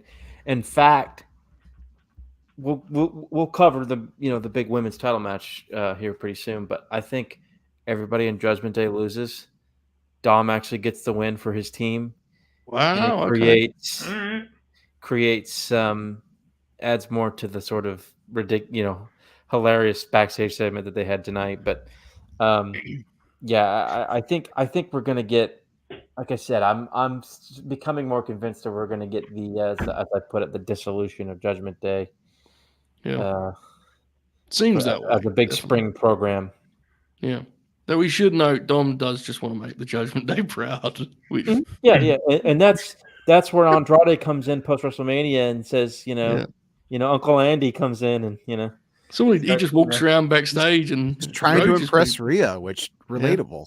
I mean, yeah. Andrade is to be fair, he's a very impressive fella. To be fair, as Uncle Andy, as Oracle just put it. So, all right, we'll see what happens with that. Should be noted, Dominic Mysterio is a genuinely good tag team worker. I think he'll be a hoot in this, and he'll get a lot of heat from the stadium. So, I think it'll be cool. I'm bummed it's not Andrade. It's just not a knock on Dragon Lee. It's just Andrade is the funniest wrestler on earth, and he should be at WrestleMania in my view. But I really hope they don't go down the Carlito, because that's how we got into the Santos Ray feud. Like, just another turn. Yeah. It's kind of funny though at the same time. Okay, to be fair, like picking Carlito as a friend at this point in the game, he deserves what he gets at that point. All right, I mean, it is what it is. When they came out tonight, I must admit, I don't think Graves is great on color commentary, but when they came out tonight as a faction and Graves was like, "Oh, of course he brings his friends," that was actually a good line because Escobar was standing there with the whole squad waiting for him. That was good shit. But always great to see Ray at Mania. It goes without saying. So we are now in to the 4 Worlds title matches in the All-Star tag, right? I believe, unless I've missed something. I believe I've heard everything else, right? There's a lot of matches in front of me here, folks. I believe so. Yeah, you did. Okay. We're good. Wonderful. Let's start with the big gold, not so big, but definitely gold to World's title. The non-Roman Reigns Division Invitational. Seth freaking Rollins defends against Drew McIntyre. CM Punk on commentary. I think they should actually just force him to stay in the seat for the whole 2 shows because that would improve things from where I see it. But nonetheless, this is a weird situation, right? Drew McIntyre is red hot. Mm-hmm. Whatever you think of Seth Rollins, he certainly does have his own story that is compelling going into WrestleMania in parts of the tag match. CM Punk has a conflict with both of them. But as an actual just Drew McIntyre versus Seth Rollins, that's really the least important part of this in some ways, right? This is it's a very unique situation. And obviously we understand why Punk got injured and that's the way it is. But this is an interesting one. And I think there's a chance to do something quite dramatic here in terms of the match because Seth's going to have a match the night before. Yeah. You assume it's going to be a long match. Even if there's not a lot of wrestling, there'll be a long match, right? It'll be an epic in terms of the way it's treated.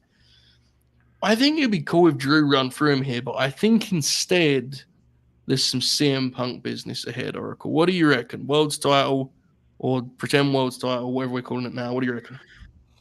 I think this is going to be a situation where Seth Rollins gets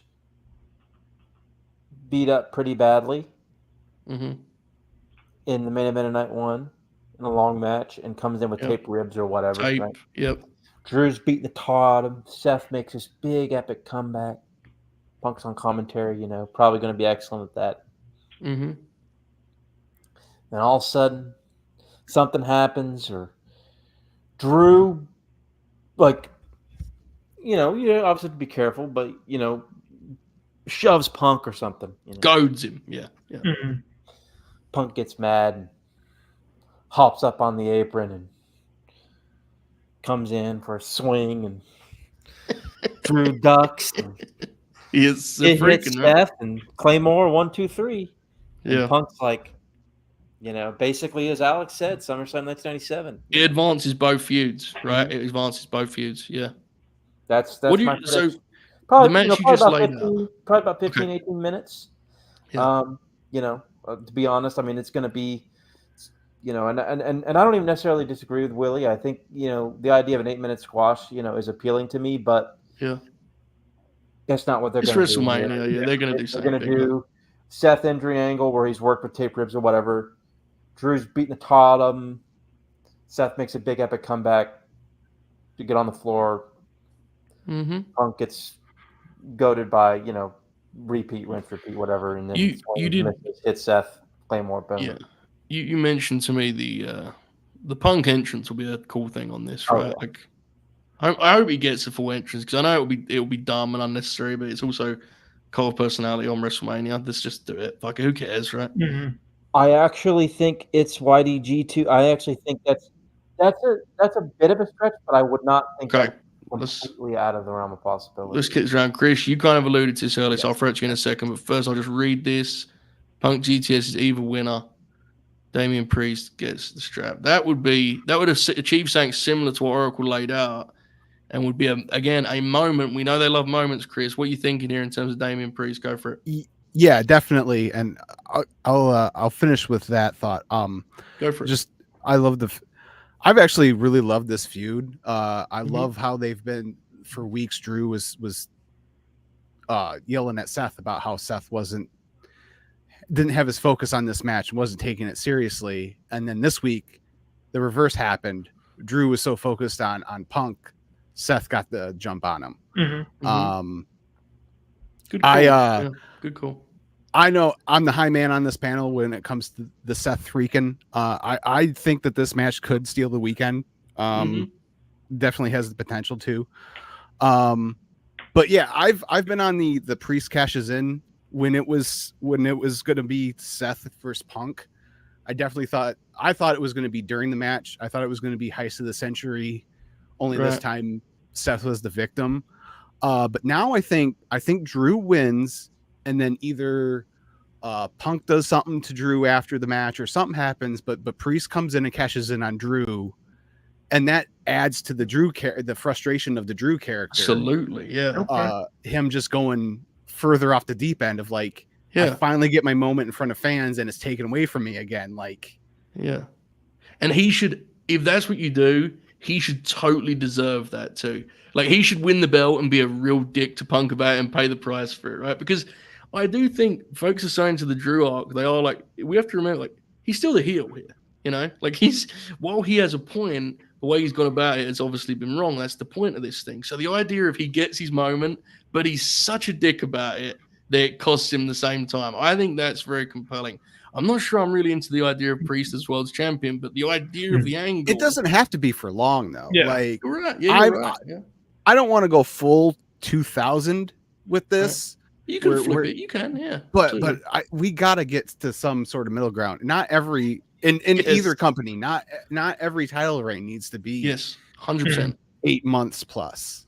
I agree completely. Yeah, we could do for some hot shot in here and there. Somebody should tell Paul Levesque that. I agree completely. I actually think that's like a massive industry overcorrection on the time where like the belts were hurt by the changes too much. I think it's now a thing of like the correct way to do it is the belts get held forever. I agree with you completely. So this is an interesting one. Yeah, there's something to this. We have to remember Paul Heyman's there, you know, and that's very much an ECW type segment, right? Like something from like WrestleMania '97 or whatever. Boom, boom, boom. Like, where you get like, I mean, just kind of meshing my prediction with Chris's prediction of like both those things could happen. Punk could cost Seth the match, attack Drew after the match, and then Priest could cash in. You know, it's very much like a Paul Heyman book type ECW thing. Well, Which Yeah. I think would fit pretty well. But In a stadium, it would play great. Yeah, absolutely, it'd play great. The other thing too is obviously we're focused on the Punk involvement. Rock keeps talking about this title going away. He does, yeah.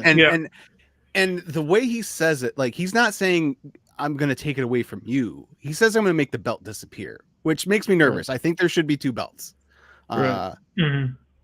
But so we can't discount that there may be some bloodline shenanigans in this match as well. The bloodline has a heavy who's not doing anything at Mania. I think the same he will be doing on night 2, but like there's totally room. Solo Sikoa could absolutely do something here. Yeah, I agree. Again, that would have to be kind of fueled by whatever the tag match looks like, right? Like there would have to be something in particular that kind of, because I think this will be more a case of, as Oracle mentioned, the Seth coming in with a tape. I think will be more of the. But I agree with you. It's a worthwhile point. I think I'm leaning Drew wins with Punk inadvertently helped. I don't think they do the Priest thing here, but the more we've talked about it, the more compelling it sounds. To be fair, Bob, what you got? What are you thinking? Yeah, I'm with you guys, honestly. I think Punk costs Seth, and then Drew's taunting him, and Priest comes in and cashes in. It moves 3 stories along, and the thing about Priest, like, he can drop it at Backlash, he can drop it at whatever the May show is, and it'll be fine. Like, it's kind of a stopgap too, because you figure they're going to do Drew and Punk or Seth and Punk at SummerSlam, and whether or not that should be for the title, we'll see when we get there. But like, it's a fine stopgap. And it elevates Priest. So, and as far as we know, neither Seth nor Drew have a contract past May or whatever it is. So, I'm very suspicious about that matter. But you're right; that is still up in the air. Yeah.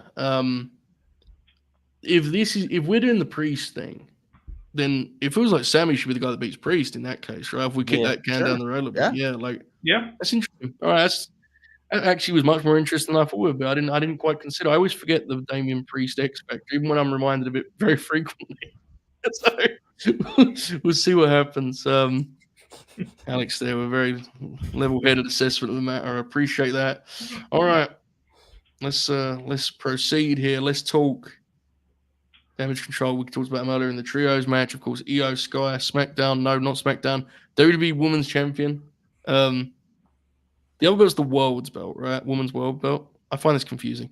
The one that's on the blue show is owned by IYO SKY, and she is wrestling Bayley. And this has been, Damage Control started in August 2022. It's like one of the first things Triple H did, right? Yep. That's a story in itself, and I think they've told it a little bit in terms of how late that came together. I have not watched this closely, the build. What I would say from the outside looking in is I do wonder if this build peaked a little earlier than you'd hope. And what I mean by that is I thought at the time they shot the angle pretty swiftly after the Rumble. I wonder if they could have dragged it out a little more. Drag sounds like a neck. You know what I'm saying? Because I think so much has happened since they got this in place. I almost feel like it's might have lost its juice a little bit. I don't know, Bobby, am I being negative? What do you think the Saints what I'm saying here? No, I think that's fair. Like, Bayley picking the Friday after the Rumble pretty much. It might have been 1 week after that. I don't really remember for sure. But it was relatively soon. And, like, she could have went to Raw a couple more times, maybe teased going after Rhea and, maybe picked after Elimination Chamber. But, I think the match itself, I think there's a good enough story there where once it gets in the ring, it's going to be good.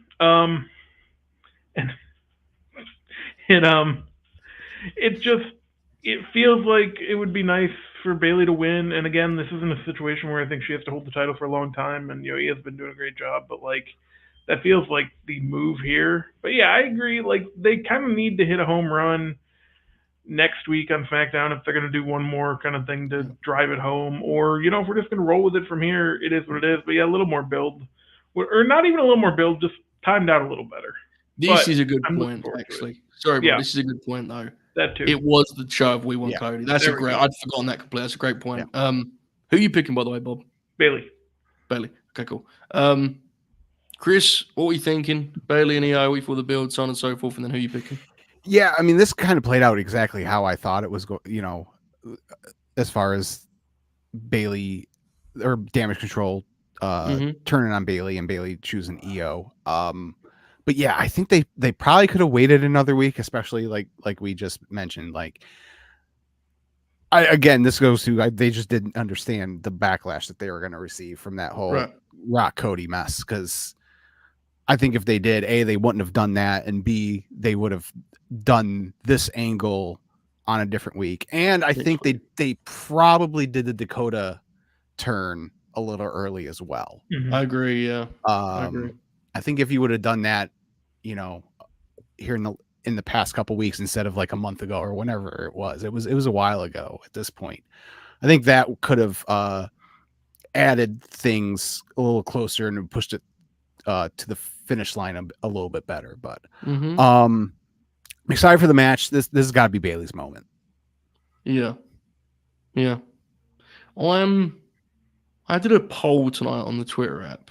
I wanted to check the temperature on this because I was convinced it's Bayley's moment. The closer we get, the more I think there may be a LOL he'll win situation.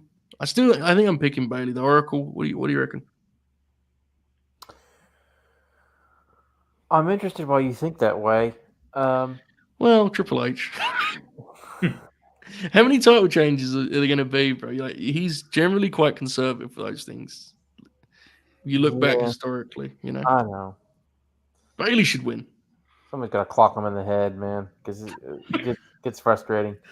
Bayley, I think is winning this. Yeah. I think Bayley's winning this. I agree that, like, for example, I think Gunther's going to win. Yeah. It was like Bayley has to win, though. I agree with you. I feel like Bayley has to win this. Bayley's winning this. Yeah, I'm pretty confident it's not a good weekend for Damage Control. Mm-hmm. I think this match could be awesome, honestly. I hope so. I think it could go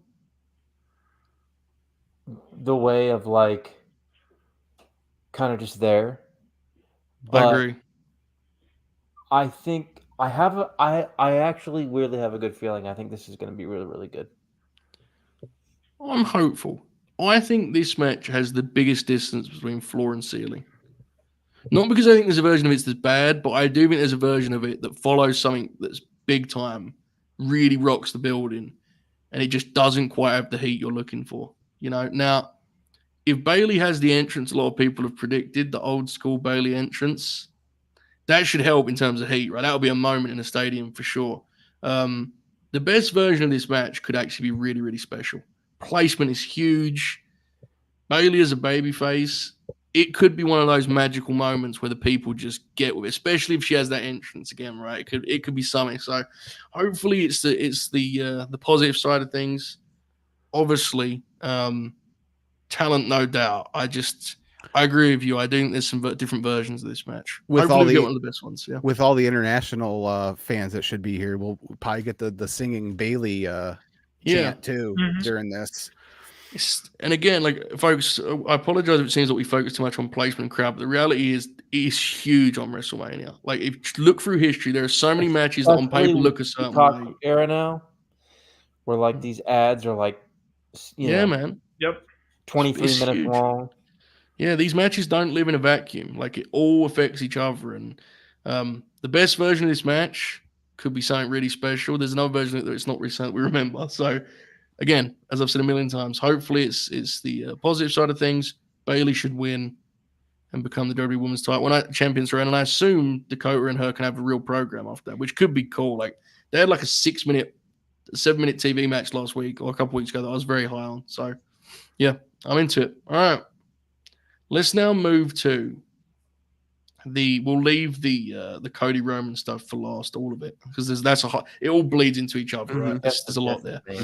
So we'll do the Women's World's title, Rhea Ripley, Becky Lynch. Big business in terms of star power here. This is like a Clash of the Titans kind of situation. This should have a huge atmosphere regardless of placement, honestly, with the degree to which Rhea's connected with Becky's, not only her history, but what she's done in the last, I guess since the cage match with Trish, right, where she kind of started willing things into being worth watching and has done honestly had some miracle matches in that time. Yeah, the NXT run was Yeah. Great. Her form would suggest, considering some of the wrestlers she's had good matches with over that stretch, with all due respect, this match could be spectacular. It really. I mean, I think you look back to Becky and Bianca, and just you think about Becky Lynch's wrestling brain. She might not be the most explosive or dynamic wrestler, but I don't think she's going to have a bad match in this situation with Rhea Ripley. I don't see it. No.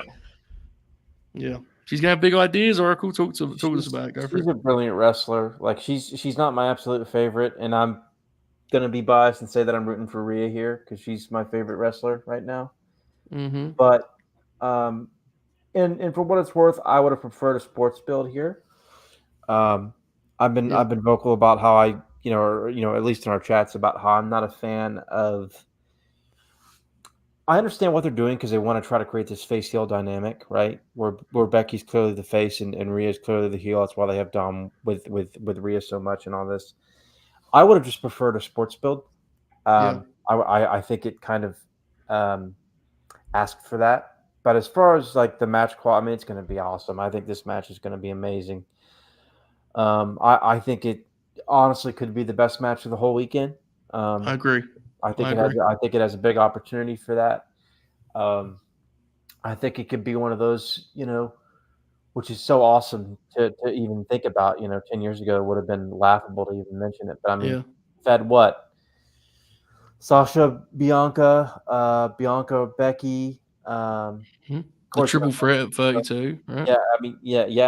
That match was very good. I was there live for that.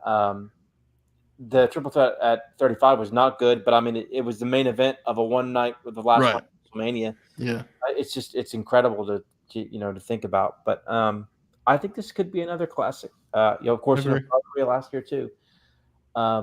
This is going to be an awesome match. I think Becky's winning this one. I've kind of convinced myself, or at least Chris and you guys have convinced me that I think Priest is probably going to cash in. I still think Dom's going to get the win, and I think Rhea and Finn are going to, of course, JD laugh out loud. Rhea and Finn are going to show up week after Mania without titles, and they're going to be pissed, and it's going to create that continued, dissolution, bro. I think. Yeah. I hope Rhea wins. I still think there's a chance she does, but I feel like Becky's winning here. The book and everything, it feels like she's winning. This is fascinating. I've got Rhea in this one, I think. Yeah. This is. I've said it a few times tonight, folks. Some of these are hard to pick. I think this is one of them. I think this is really hard to pick. Rhea's been champ for a year, right? It's like, I think Becky's absolutely a fair pick. I think we just talked about loving long title reigns, but there's a time and a place, and I think Rhea is actually one where I think I can see the argument that if Bayley wins in the way Triple H books, Rhea's winning, right? Because she's technically a heel. Yeah, I think that stuff's absolutely relevant. I really do. I think that's the thing. And again, like I think I'm more like 60, 65% Becky. So I think there's a really good chance Rhea wins, but I'm gonna lean Becky here. It's very, very interesting. Chris, who you got? I've got Rhea. I think she's obviously she's not just the most over woman. She's one of the most over people, period, they've got on the roster. Yeah. And I think she should win to cement her status as the dominant woman in the division. And I don't know how much y'all have seen some of these Becky interviews she's been doing this week, but specifically the one with Ariel, I really would not be surprised if when her deal's up, she just takes some time off. She really sounded like that she's been going hard, man. Yeah. And just not long, but I wouldn't be surprised if she just takes like 6 months. Yeah. And just just spends time with the kid at home. So and I think I honestly think the way that they've been doing things, I think Liv will be the one that will eventually take the belt off Rhea at some point. Really? Yeah, that'd be something, man.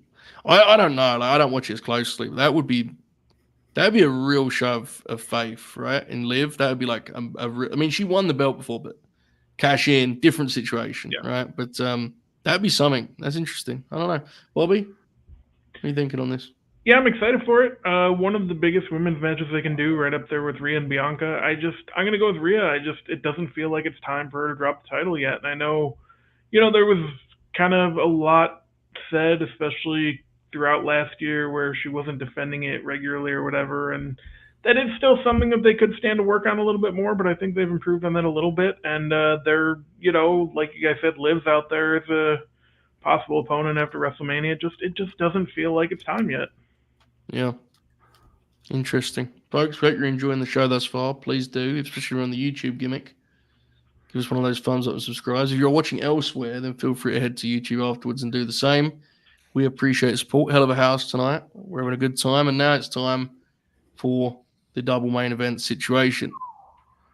Dwayne "The Rock" Johnson is back. And I'm not surprised I'm saying he's back, but I'm surprised I'm saying it truly believing he is back. There's a difference between doing the boots up and getting back in there for a wrestling match and actually being back. This dude has fell in love with pro wrestling again. And it's very obvious. We've had our fun, and it's almost like a meme at this point, but sincerely, it has been a treat to have that dude back in our wrestling fandom. It has been awesome. He even showed up to Raw when he wasn't advertised. I mean, he's loving it. Classic angle to close Raw too. And here he is alongside Roman Reigns against Cody Rhodes and Seth freaking Rollins. Of course, the stakes here are simple. If Rhodes and Rollins win, the Bloodline are banned from ringside during Night 2's main event. If the Bloodline win, it will be Bloodline rules on Night 2. No suspense here. I'm just going to straight up say I think Rock pins Cody Rhodes. What I think is a more interesting conversation is what the hell this thing looks like once the bell rings. Because the one thing I want to note, folks, this is going to be very tightly produced. I'm just thinking of Dwayne taking a Cody cutter. Exactly. This thing's going to be very tightly produced, borderline like choreographed fully, because it's one of those situations, right? So many moving pieces. Be aware. There is absolutely a chance that people go to this show fully intending to cheer Cody and Seth, and then The Rock's music hits, and they go, oh shit, it's The Rock, and he is wrestling here at WrestleMania. This thing could be like a real experience. I cannot wait for this match. Bobby, talk about an all-star tag. This is some big business, brother. What are you thinking? Yeah, this is going to be a hell of a time. The Rock came back, and I've said every time he's come back, like, I wish he would just do Hollywood Rock again. I didn't think he had it in him. I thought he cared too much about what everyone else thought, but now he's here, and he's doing it, and he's all in, and the match itself is going to be interesting because... Those of you watching the video, you're getting Alex commentary throughout the night.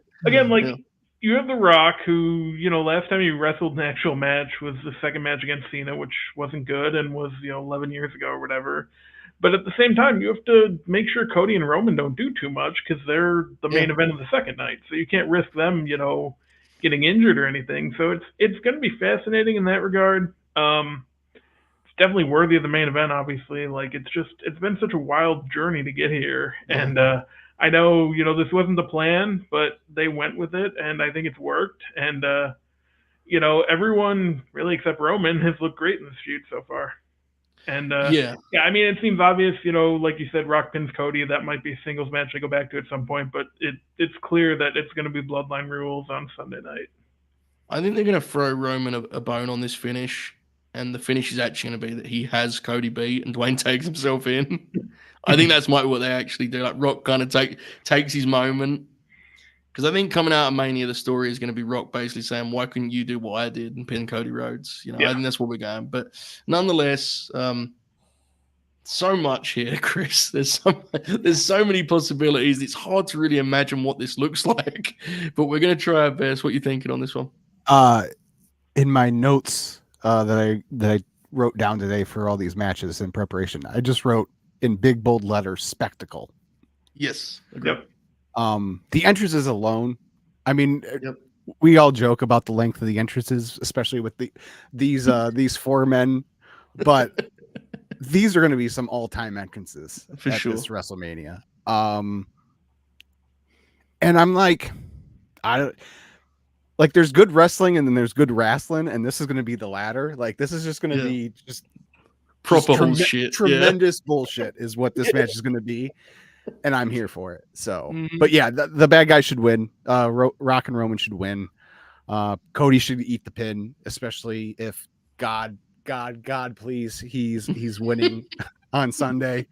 But yeah, this is gonna be nuts. I'm excited to be in the building for this one. Every time it's like they tag in and there'll be a new pairing, there's gonna be a minute of them staring at each other while the people come up, right? Like, it's every time they're gonna milk it for all it's worth, and they should, to be clear. It's the kind of match that I bet if I was watching at home, I would probably be a little bit annoyed with, but being there, like it'll be awesome. It's going to be awesome. Trust me, brother. I was there for Bloodline Civil War, which is like a tenth of as much star power as this, and they didn't do shit for 20 minutes. And I was popping huge. That's what wrestling's all about, right? When you're in the building, again, there are many guys who can do headlock takeovers. There are very few guys who can create true spectacle, as you put it. You got The Rock in there. He's a league leader in that regard. I'm very excited, Oracle. What are we thinking? Let me tell you what, man. I don't know how they're going to do this one. This will probably be a little bit more theater. Yeah. One of those where, like, I wish I was like Chris. I wish I would be there live for it. Mm-hmm.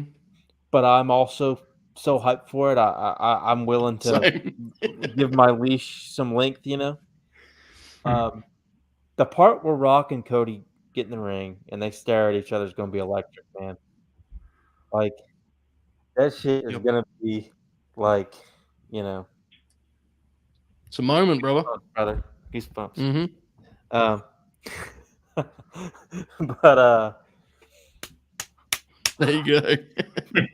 I like the idea of Roman having the visual pin and then Rock tagging in and creating the dissension there.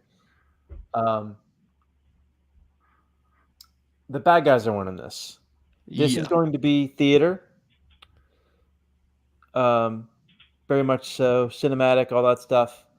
I agree with Jake in the chat. I think Seth is probably going to go pretty hard in this one.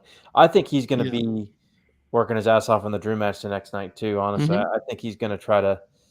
I mean, I know he's he's in some ways he probably has to be careful, but I mean, if he's healed up, I mean he's going to be going all out. This is his Mania main event right here. For sure. So. I don't want to jump to the next night, but the next night very much, if it goes the right direction, very much feels like a I always compare it because we always you always think back to the Edge era, but the Over the Edge 98, which was awesome, that feels right, and then Backlash 2000, which was Rock's, and this is going to be Cody's, Over the Edge 98, Backlash 2000. Absolutely. I do want to know. I think it's worth saying that. Go on, Mark. What was you going to say? You're going to respond to someone in the chat potentially. Well, I'm leaving that one off the screen. All right. I want to quickly say the last time The Rock had a real match, because the Eric Rowan thing was, but it was 11 years ago, right? Yeah. And that was the WrestleMania that Cody got cut from last minute. Remember, they were supposed to do like an 8-person tag. Like, yeah, right. It's incredible that we're actually sitting here being like, Cody Rhodes and The Rock staring down will be a moment. Like, look, man, he ain't my favorite wrestler or anything, but like, God bless Cody Rhodes. What insane how he's pulled this off. Not to say he's not talented, but what I mean is like how quickly it feels like this has happened. It hasn't been, obviously. It's a lot more gradual. It's one of those overnight success situations that isn't an overnight overall, but in any way, shape, or form. But it feels like the most positive way you could have looked at him moving to WWE in 2022. You still wouldn't have stumbled upon. He's actually going to be so popular, The Rock turns heel. I mean, it is extraordinary, and I think we can't you can't kind of overstay that. It's outrageous. It sounds ridiculous when you put it that way, but that's exactly what happened. Like, that's what's happened. Yeah, it's unbelievable. And like, look, don't get me wrong. Cody's not like this crazy underdog story. Obviously, he had some advantages. We're aware of that, but still, good God, man, he was going to do an 8-person tag with like Brodus Clay at WrestleMania 29. Good God. Anyway, Alex is right. He did. It's an overused thing, but he truly did bet on himself. Good for him. Speaking of winning, it's time for him to do some winning here in this main event, WrestleMania Night 2. Roman Reigns, Cody Rhodes. We're all picking it to be Bloodline rules. And I think we're going to say similar things about this. Oracle, you were already going into it, so I want to go straight to you on this. This spectacle for night one, I think, is going to carry over here, right? I think there's going to be a lot of shenanigans. Talk to the people about it. Go for it. Night one is going to have like Solo and Jimmy and Jay and interference. Like it's going to have a little bit, like it's going to have some, but like it's really going to be focused on the theater of the four guys and like I agree. Kind of like more of like the epic like Taker streak matches, right? Mm-hmm. Yeah. This coming up, this Roman Cody match is going to be total Attitude Era. Yeah. Bloodline rules. Cody bladed on Monday Night Raw. I'll tell you what. I think we might get blood here. We might get some blood. I don't necessarily know if we'll get it on night one. I would not rule out where you get it both nights. Yeah.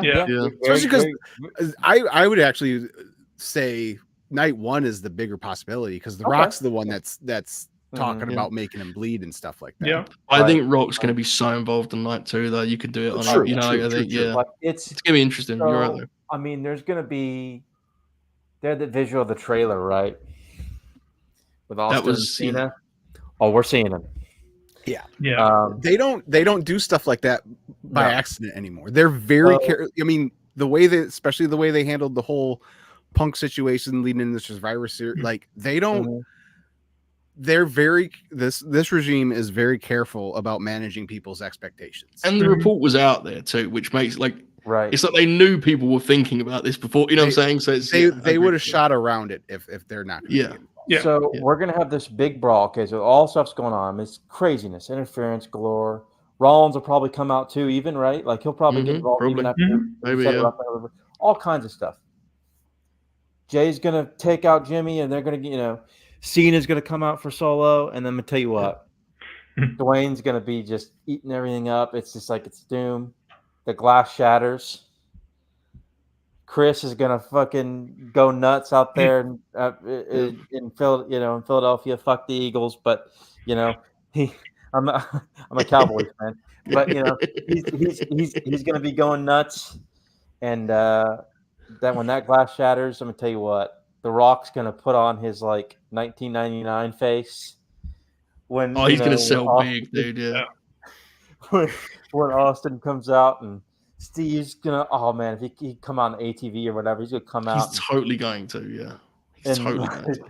He's gonna come out and just start whipping ass and like, I don't know, man. This is gonna be Triple H Sting, but actually done right. I'm hoping, and actually makes sense instead of Triple actually H makes sense. Yeah, that's the thing. But like this is, and of course, is Cody's win going to be overshadowed a little bit? Probably a little, right? Like, but the key is to stick the landing. Cody's good enough to where the aftermath. Exactly. Lane, please God, let us get there. And I'm not even like a big Cody fan, but Jesus, it's time. Yeah, it's time. Yeah. And Roman's enthusiasm is starting to show that might be the case. but it might be time for him to go back to Atlanta and play dad for a little bit. I think he's, but he's probably getting the losing end of the stick if things go the way they should. This is going to be a total. It's going to be one of those. If all plays right, this is going to be one of those we talk about for a long time. And I want to point out what Jake brought up in terms of, is this 1-2 punch of night one, night two going to be like, how is it going to measure up in terms of biggest matches ever? If they stick the landing, it's going to be up there. It's going to be up there. Yeah. I agree, and I think to your point about being overshadowed, I think this will be so just epic, such a booming hit. It'll all come across massive. I think that. And look, to be clear, folks, this has been predicted now so commonly that it may not be quite the way we're imagining it, but I think the exact same as Oracle. Chris, are you in the same line of thinking in terms of agent in this one? What do you reckon? There you go. There you go. It's got to be. Cody has to win. But I'm less confident he's going to win than I was last year, and we all know what happened last year. Yeah. And I'm at the point now. Last year it was I wanted Cody to win purely because I wanted Cody to win. This year, I can't. Royal Rumble was the breaking point. I just can't do these Roman matches anymore. Yeah. And like to quote Pacino in The Devil's Advocate, he's an absentee landlord. I mean, he's never there, and I'm just I need Cody to win. But besides all that, I want all the shenanigans. I want all, but I do. So something, and God, this is going to be the second week in a row this man gets brought up, and I guess that Jack brought him up last week, so it's fitting as thrift store Jack Crosby that I bring him up this week.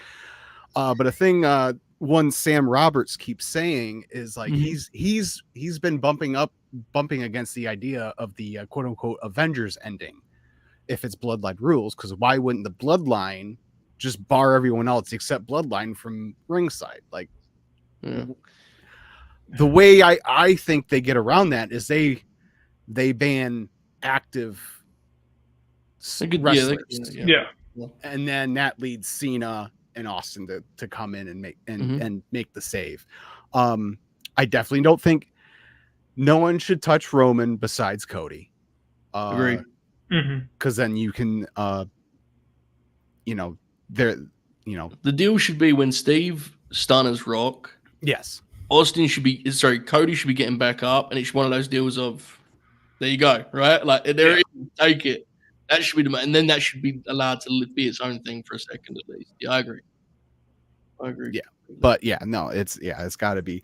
I don't remember who it was now, but someone in the chat mentioned that they should do a callback, do the spike spear, but have Cody kick out. I'm on board with that, even though it will give me a heart attack. But yeah, it's just if Cody doesn't win, I might need someone to bail me out of jail in Philadelphia. Speaking of such, I want to establish this right now because if it happens, I don't want to give us any room to like rebound from it. Someone asked, do we put any stock? Let me try and find it here. The question was, do we put any stock in the idea of the Seth Rollins heel turn? Bro, I can't. That is the least interesting. No. Yeah. If that is the case, I will not have anything nice to say in any way, shape, or form on the review show we'll be doing. I cannot do that. Like, I think Roman winning under these circumstances is bad, but like for a Seth Rollins heel turn, like fuck, we do that any Monday, you know. Like this is not the moment for that. Please God. And, so like what would be the point? They've done that match 3 times. Cody's won all 3 times, and if you do that after, if you do that now. And Cody doesn't win, like what do you do? Like again, you're at this point where neither man should lose that match going forward, because in theory you still want Cody to be the guy at some point, but if he doesn't win this year, I don't think he's ever going to get it. No. I think they're just it has to happen now. But I don't think Seth turning it. I don't think they will do it. And I just don't think that's a good idea in any stretch of the imagination. I have to be honest. I think, while I get your concern, Chris, especially because you're going, I think Roman's his part in this feud, I think, is a pretty good tip that I think this over. I think the end is nigh when it comes to Roman's time as champion. I'm a big Roman fan.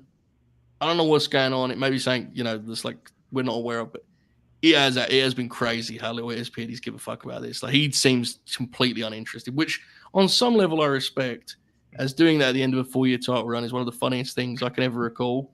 But it still is. I mean, it's jarring, right? It's noticeable. So I don't know, Bobby. What do you think, mate? Yeah, I'm with you guys. Austin, Cena, blood. We might get a chair shot to the head. I'm not ruling anything out with this one, man. Like, the guys involved can basically do whatever they want. We've learned they can do whatever they want the past, however many weeks, especially The Rock. And, again, there's another one that's just going to be a spectacle, but it's all about sticking the landing. And I don't think you're going to have Austin and Cena come out and clean house and just have Cody lose. but I didn't think that if Cody lose last year either. So Yeah. Kevin and Sami cleaned house last year, and he still exactly. lost. So the fear is always there, but it is clearly time, and it sure seems like that's what they're building to.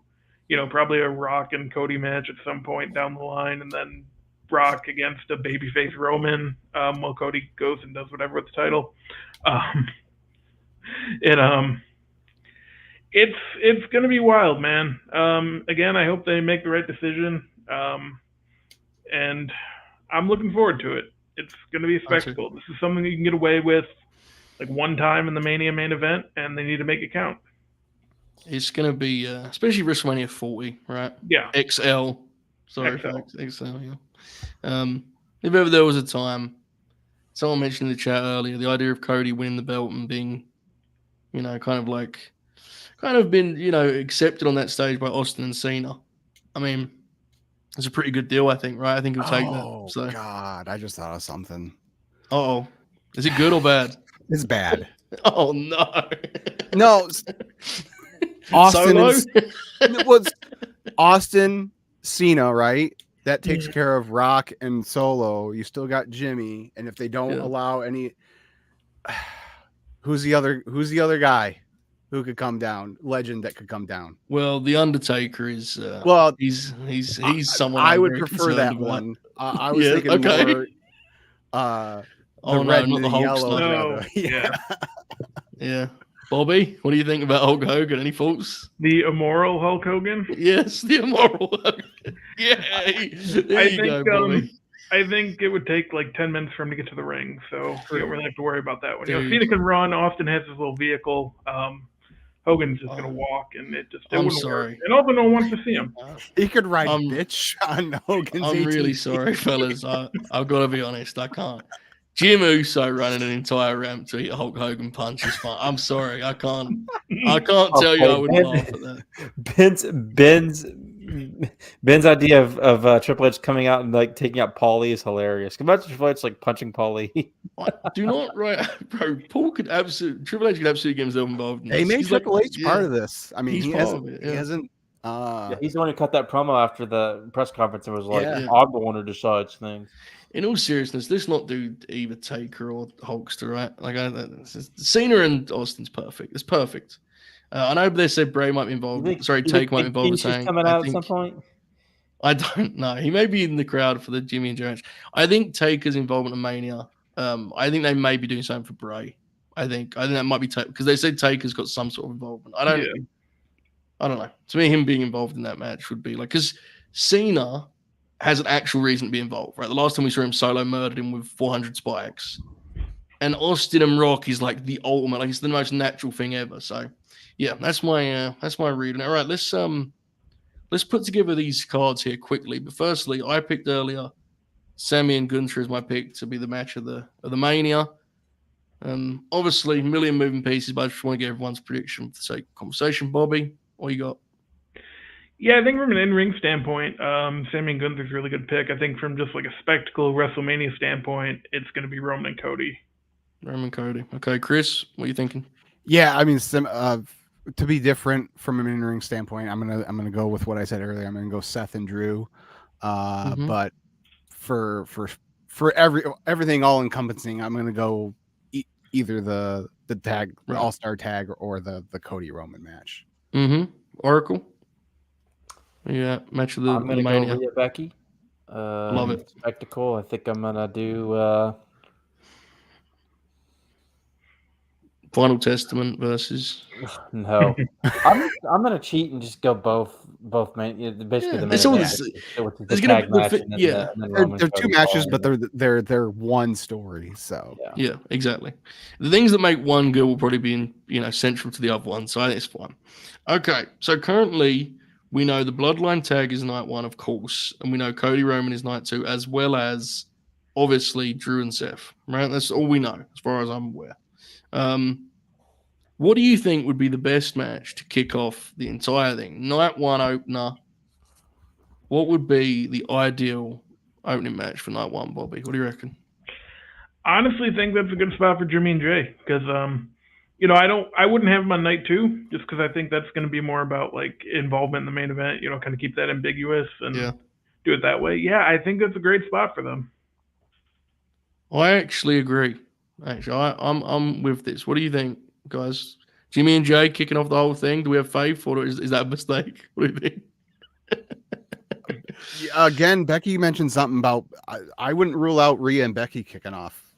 Yeah, night 1, going big to start things off. Interesting. Oracle, deciding vote here. I feel. I think that or the ladder tag. The ladder tag. It's going to be Jimmy and Jay. Jim and Jay.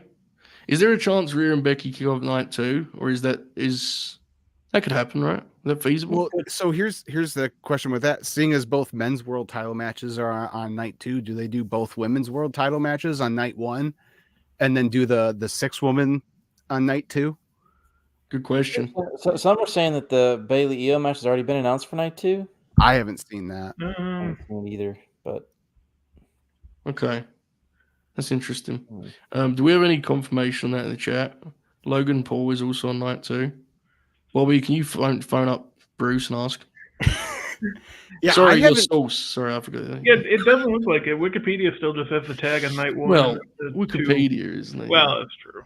Even tonight, when they were running down things, the only matches that they had specific nights for were the ones we know already. Everything else said Saturday or Sunday. Okay. All right. Let's just go.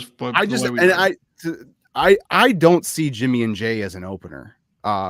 Maybe under different circumstances, but the way it's been, especially the last couple of weeks, like I don't see that as I really think that match is going to get stuck in the middle on one of these nights. It very well may. Apparently Logan has said he's night 2, so we can do that. And I actually think at that point, Chris, that to your earlier assessment, doing both the women's world title matches on night 1 is actually the same too, that I think actually. Because if you look at, that's a good spot, right? The tag main event, I think that's a good spot. So you know what? I'm on board with this. Let's do Rhea and Becky as the opener. Let's do Rhea and Becky as the opener. We'll do. If they do that also guarantees them like 20, with a hot crowd. Like, let's then put Jim and Jay on and wish them luck. Then we've got. So then we know night 2 has the Damage Control trios, Logan, and the 2 world title matches. Okay. Where are we putting Gunther and Sam? I would put that night 1 then. I would put that opposite the US title. Agree? Okay. LWO tag. Where can we slot this? LA and AJ is also a singles match we need to figure out the place for. Is that a Philly Street Fight? Is that a night 2 opener? That was our play? I think so. Okay. We'll call it a Philly Street Fight for the sake of it. If it's not a street fight, folks, that will absolutely be something that goes in the middle. Like a lock. If it's a street fight, I could absolutely see a WrestleMania starting with LA's music. I think that would be, because the people will pop. That would be fine. Okay. I'm looking here at what we need. Where are we putting this ladder match? What are we doing with this? It's going to be on early on one of the shows. Yeah. Like maybe not the opener, but early. Yeah, I don't know if they do the priest cash-in thing. I don't know if it's better to have them lose the belts in the ladder match on night 1 and then have him come back on night 2, or if to have him lose it early on night 2 and then come back later that night. That's kind of how I'm thinking about it. That's a good point. I don't know. What are you thinking, Bobby? What do you lean on that one? Yeah, I think that would probably be better served for night 1, maybe like 3 matches in or so, because Oracle, those Money in the Bank matches were always like in the first hour and a half or so, right? Yeah. Yeah. So yeah, they either kicked off or they were pretty early. So yeah, okay. I think something similar for this probably. So how would you guys feel about night 1 looking like this? Rhea, Becky, Jim and Jay, ladder match, Gunther and Sami, LWO tag, Bayley IYO bloodline tag. That's pretty good. Decent balance, right? Like not too crazy. And that would leave us with night 2 would have, what's the match I'm missing?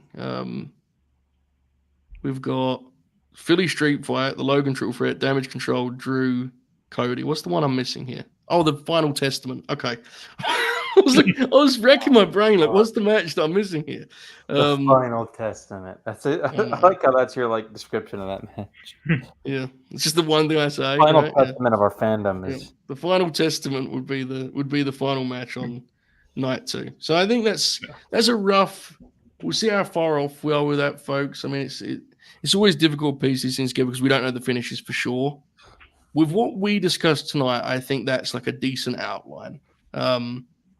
Some of those matches, like the Triple Threat, for example, the Randy Orton one, that's kind of a luxury for a show like this because it doesn't need generous placement. That will get over regardless. This is a Triple Threat match for Randy Orton and Kevin Owens and Logan Paul, and they'll be fine. So this is what I was kind of leaning towards, to be clear when I said about, Final Testament would be the cool down before Code and Roman. So, yeah. All right.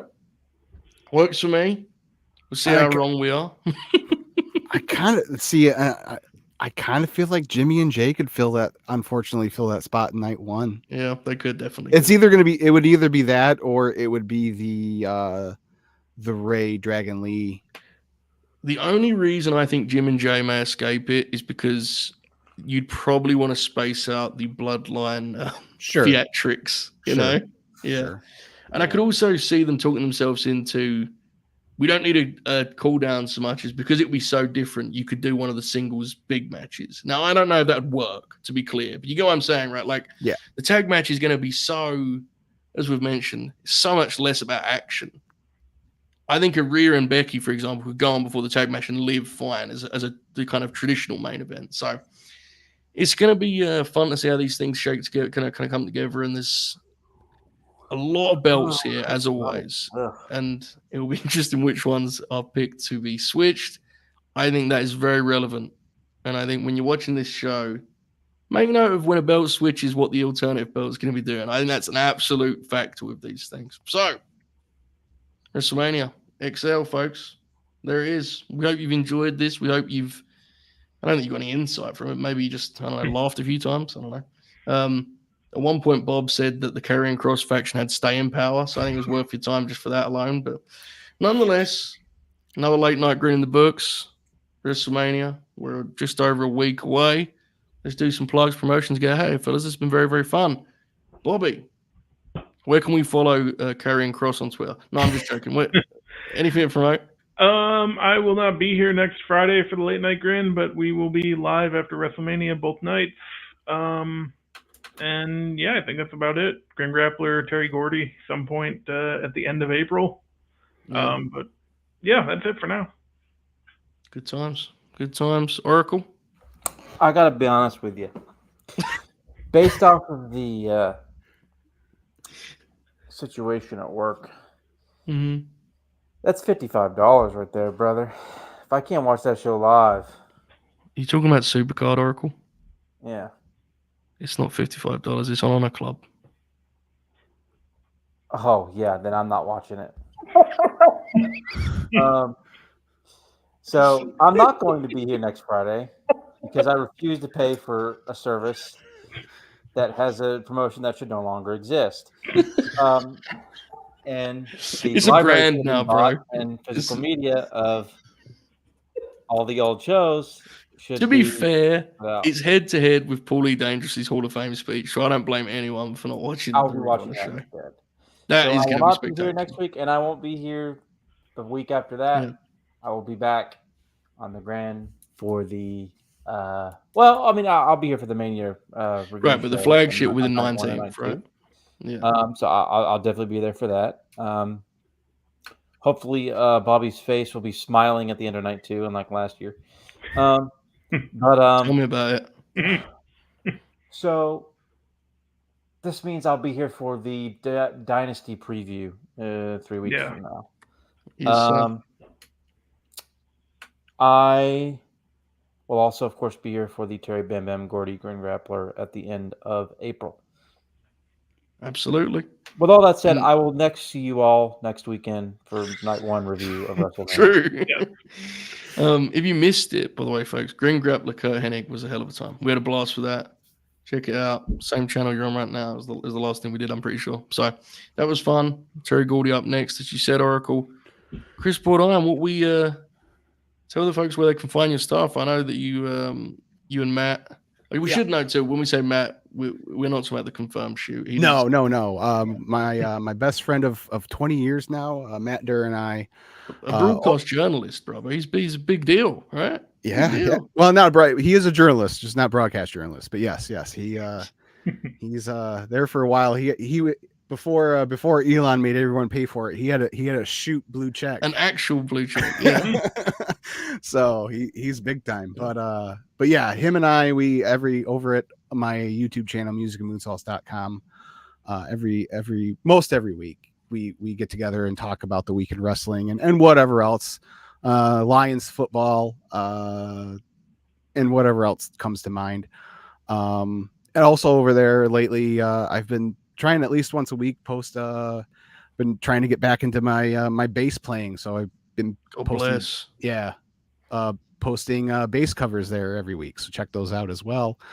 So just go over there, check it out. Next week, assuming Matt and I can record before I head out to Philly, we'll be going through the card. And last year we did it, and it was a lot of fun. We're gonna do a confidence, attach confidence points to all the matches and rank them and stuff like that. So that'll be a fun time. And hopefully I get asked back when you guys do Grin Grappler Kiss Demon. Yes, look, penciled in. Yeah, coming sometime soon. I'll link the channel underneath, folks. Please do support Chris and Matt. Chris is right, he's not a broadcast journalist, but the rule in wrestling is if you're one or the other, you're just a broadcast journalist, right? With Bobby Heenan. But yes, shout out to them. And also, we've done some stuff like we did like those pay-per-view drafts, which you were lucky enough to let us borrow for the Havoc show. But I've been on those previously on your channel. That's good stuff, man. Go check it out. So, in terms of the late night grin next week, you've heard the Oracle of Wrestling map it out rather thoroughly, honestly, Oracle. I mean, I think at this point, I'm almost going over. But this time slot next week will be a Supercard of Honor review. It'll be a completely different lineup. That's the beauty of this new era, right? It'll probably be myself, Shoot, and maybe we'll get the Hooper in. I don't know, though. I don't know. Maybe Young Dukes and the lads. We'll see. That'll be next week. I will say, man, Mark Briscoe and Eddie Kingston, they got my attention, so I'm hopeful. And then the weekend, as Oracle said, WrestleMania reviews, which could be hilarious, could be triumphant, and could be somewhere in between. Hopefully so, but time will tell. We're staying out of town, but depending on how long you go, I might be able to call in on one or both nights to kind of give you a live perspective, a perspective from in the building. So should be fun. There you go, folks. That's what's coming up. And as I said earlier, if you watch us on YouTube, give us the thumbs up, the subscribe, all those YouTube things. If you're watching elsewhere and you enjoy the show, please do hop over and do the same. It helps us out. I don't actually know how it helps us out. I don't actually believe it does. It helps us out in any way, shape, or form, but I've been told it helps us out. So help us out, folks, by helping us out. Okay. Follow the lads. I'm adding chapters to these now, so anyone who doesn't listen to us talk for 2 hours and 30 minutes can just skip to the bits about the Karrion Kross match. I'm sure Bob will be doing that on loop tonight, but good times. We appreciate this, Paul. Hell of a house. I know there's wrestling going on as always, also. So we appreciate you all. Keep grinning. All how. Enjoy this outro, folks. Have a wonderful night.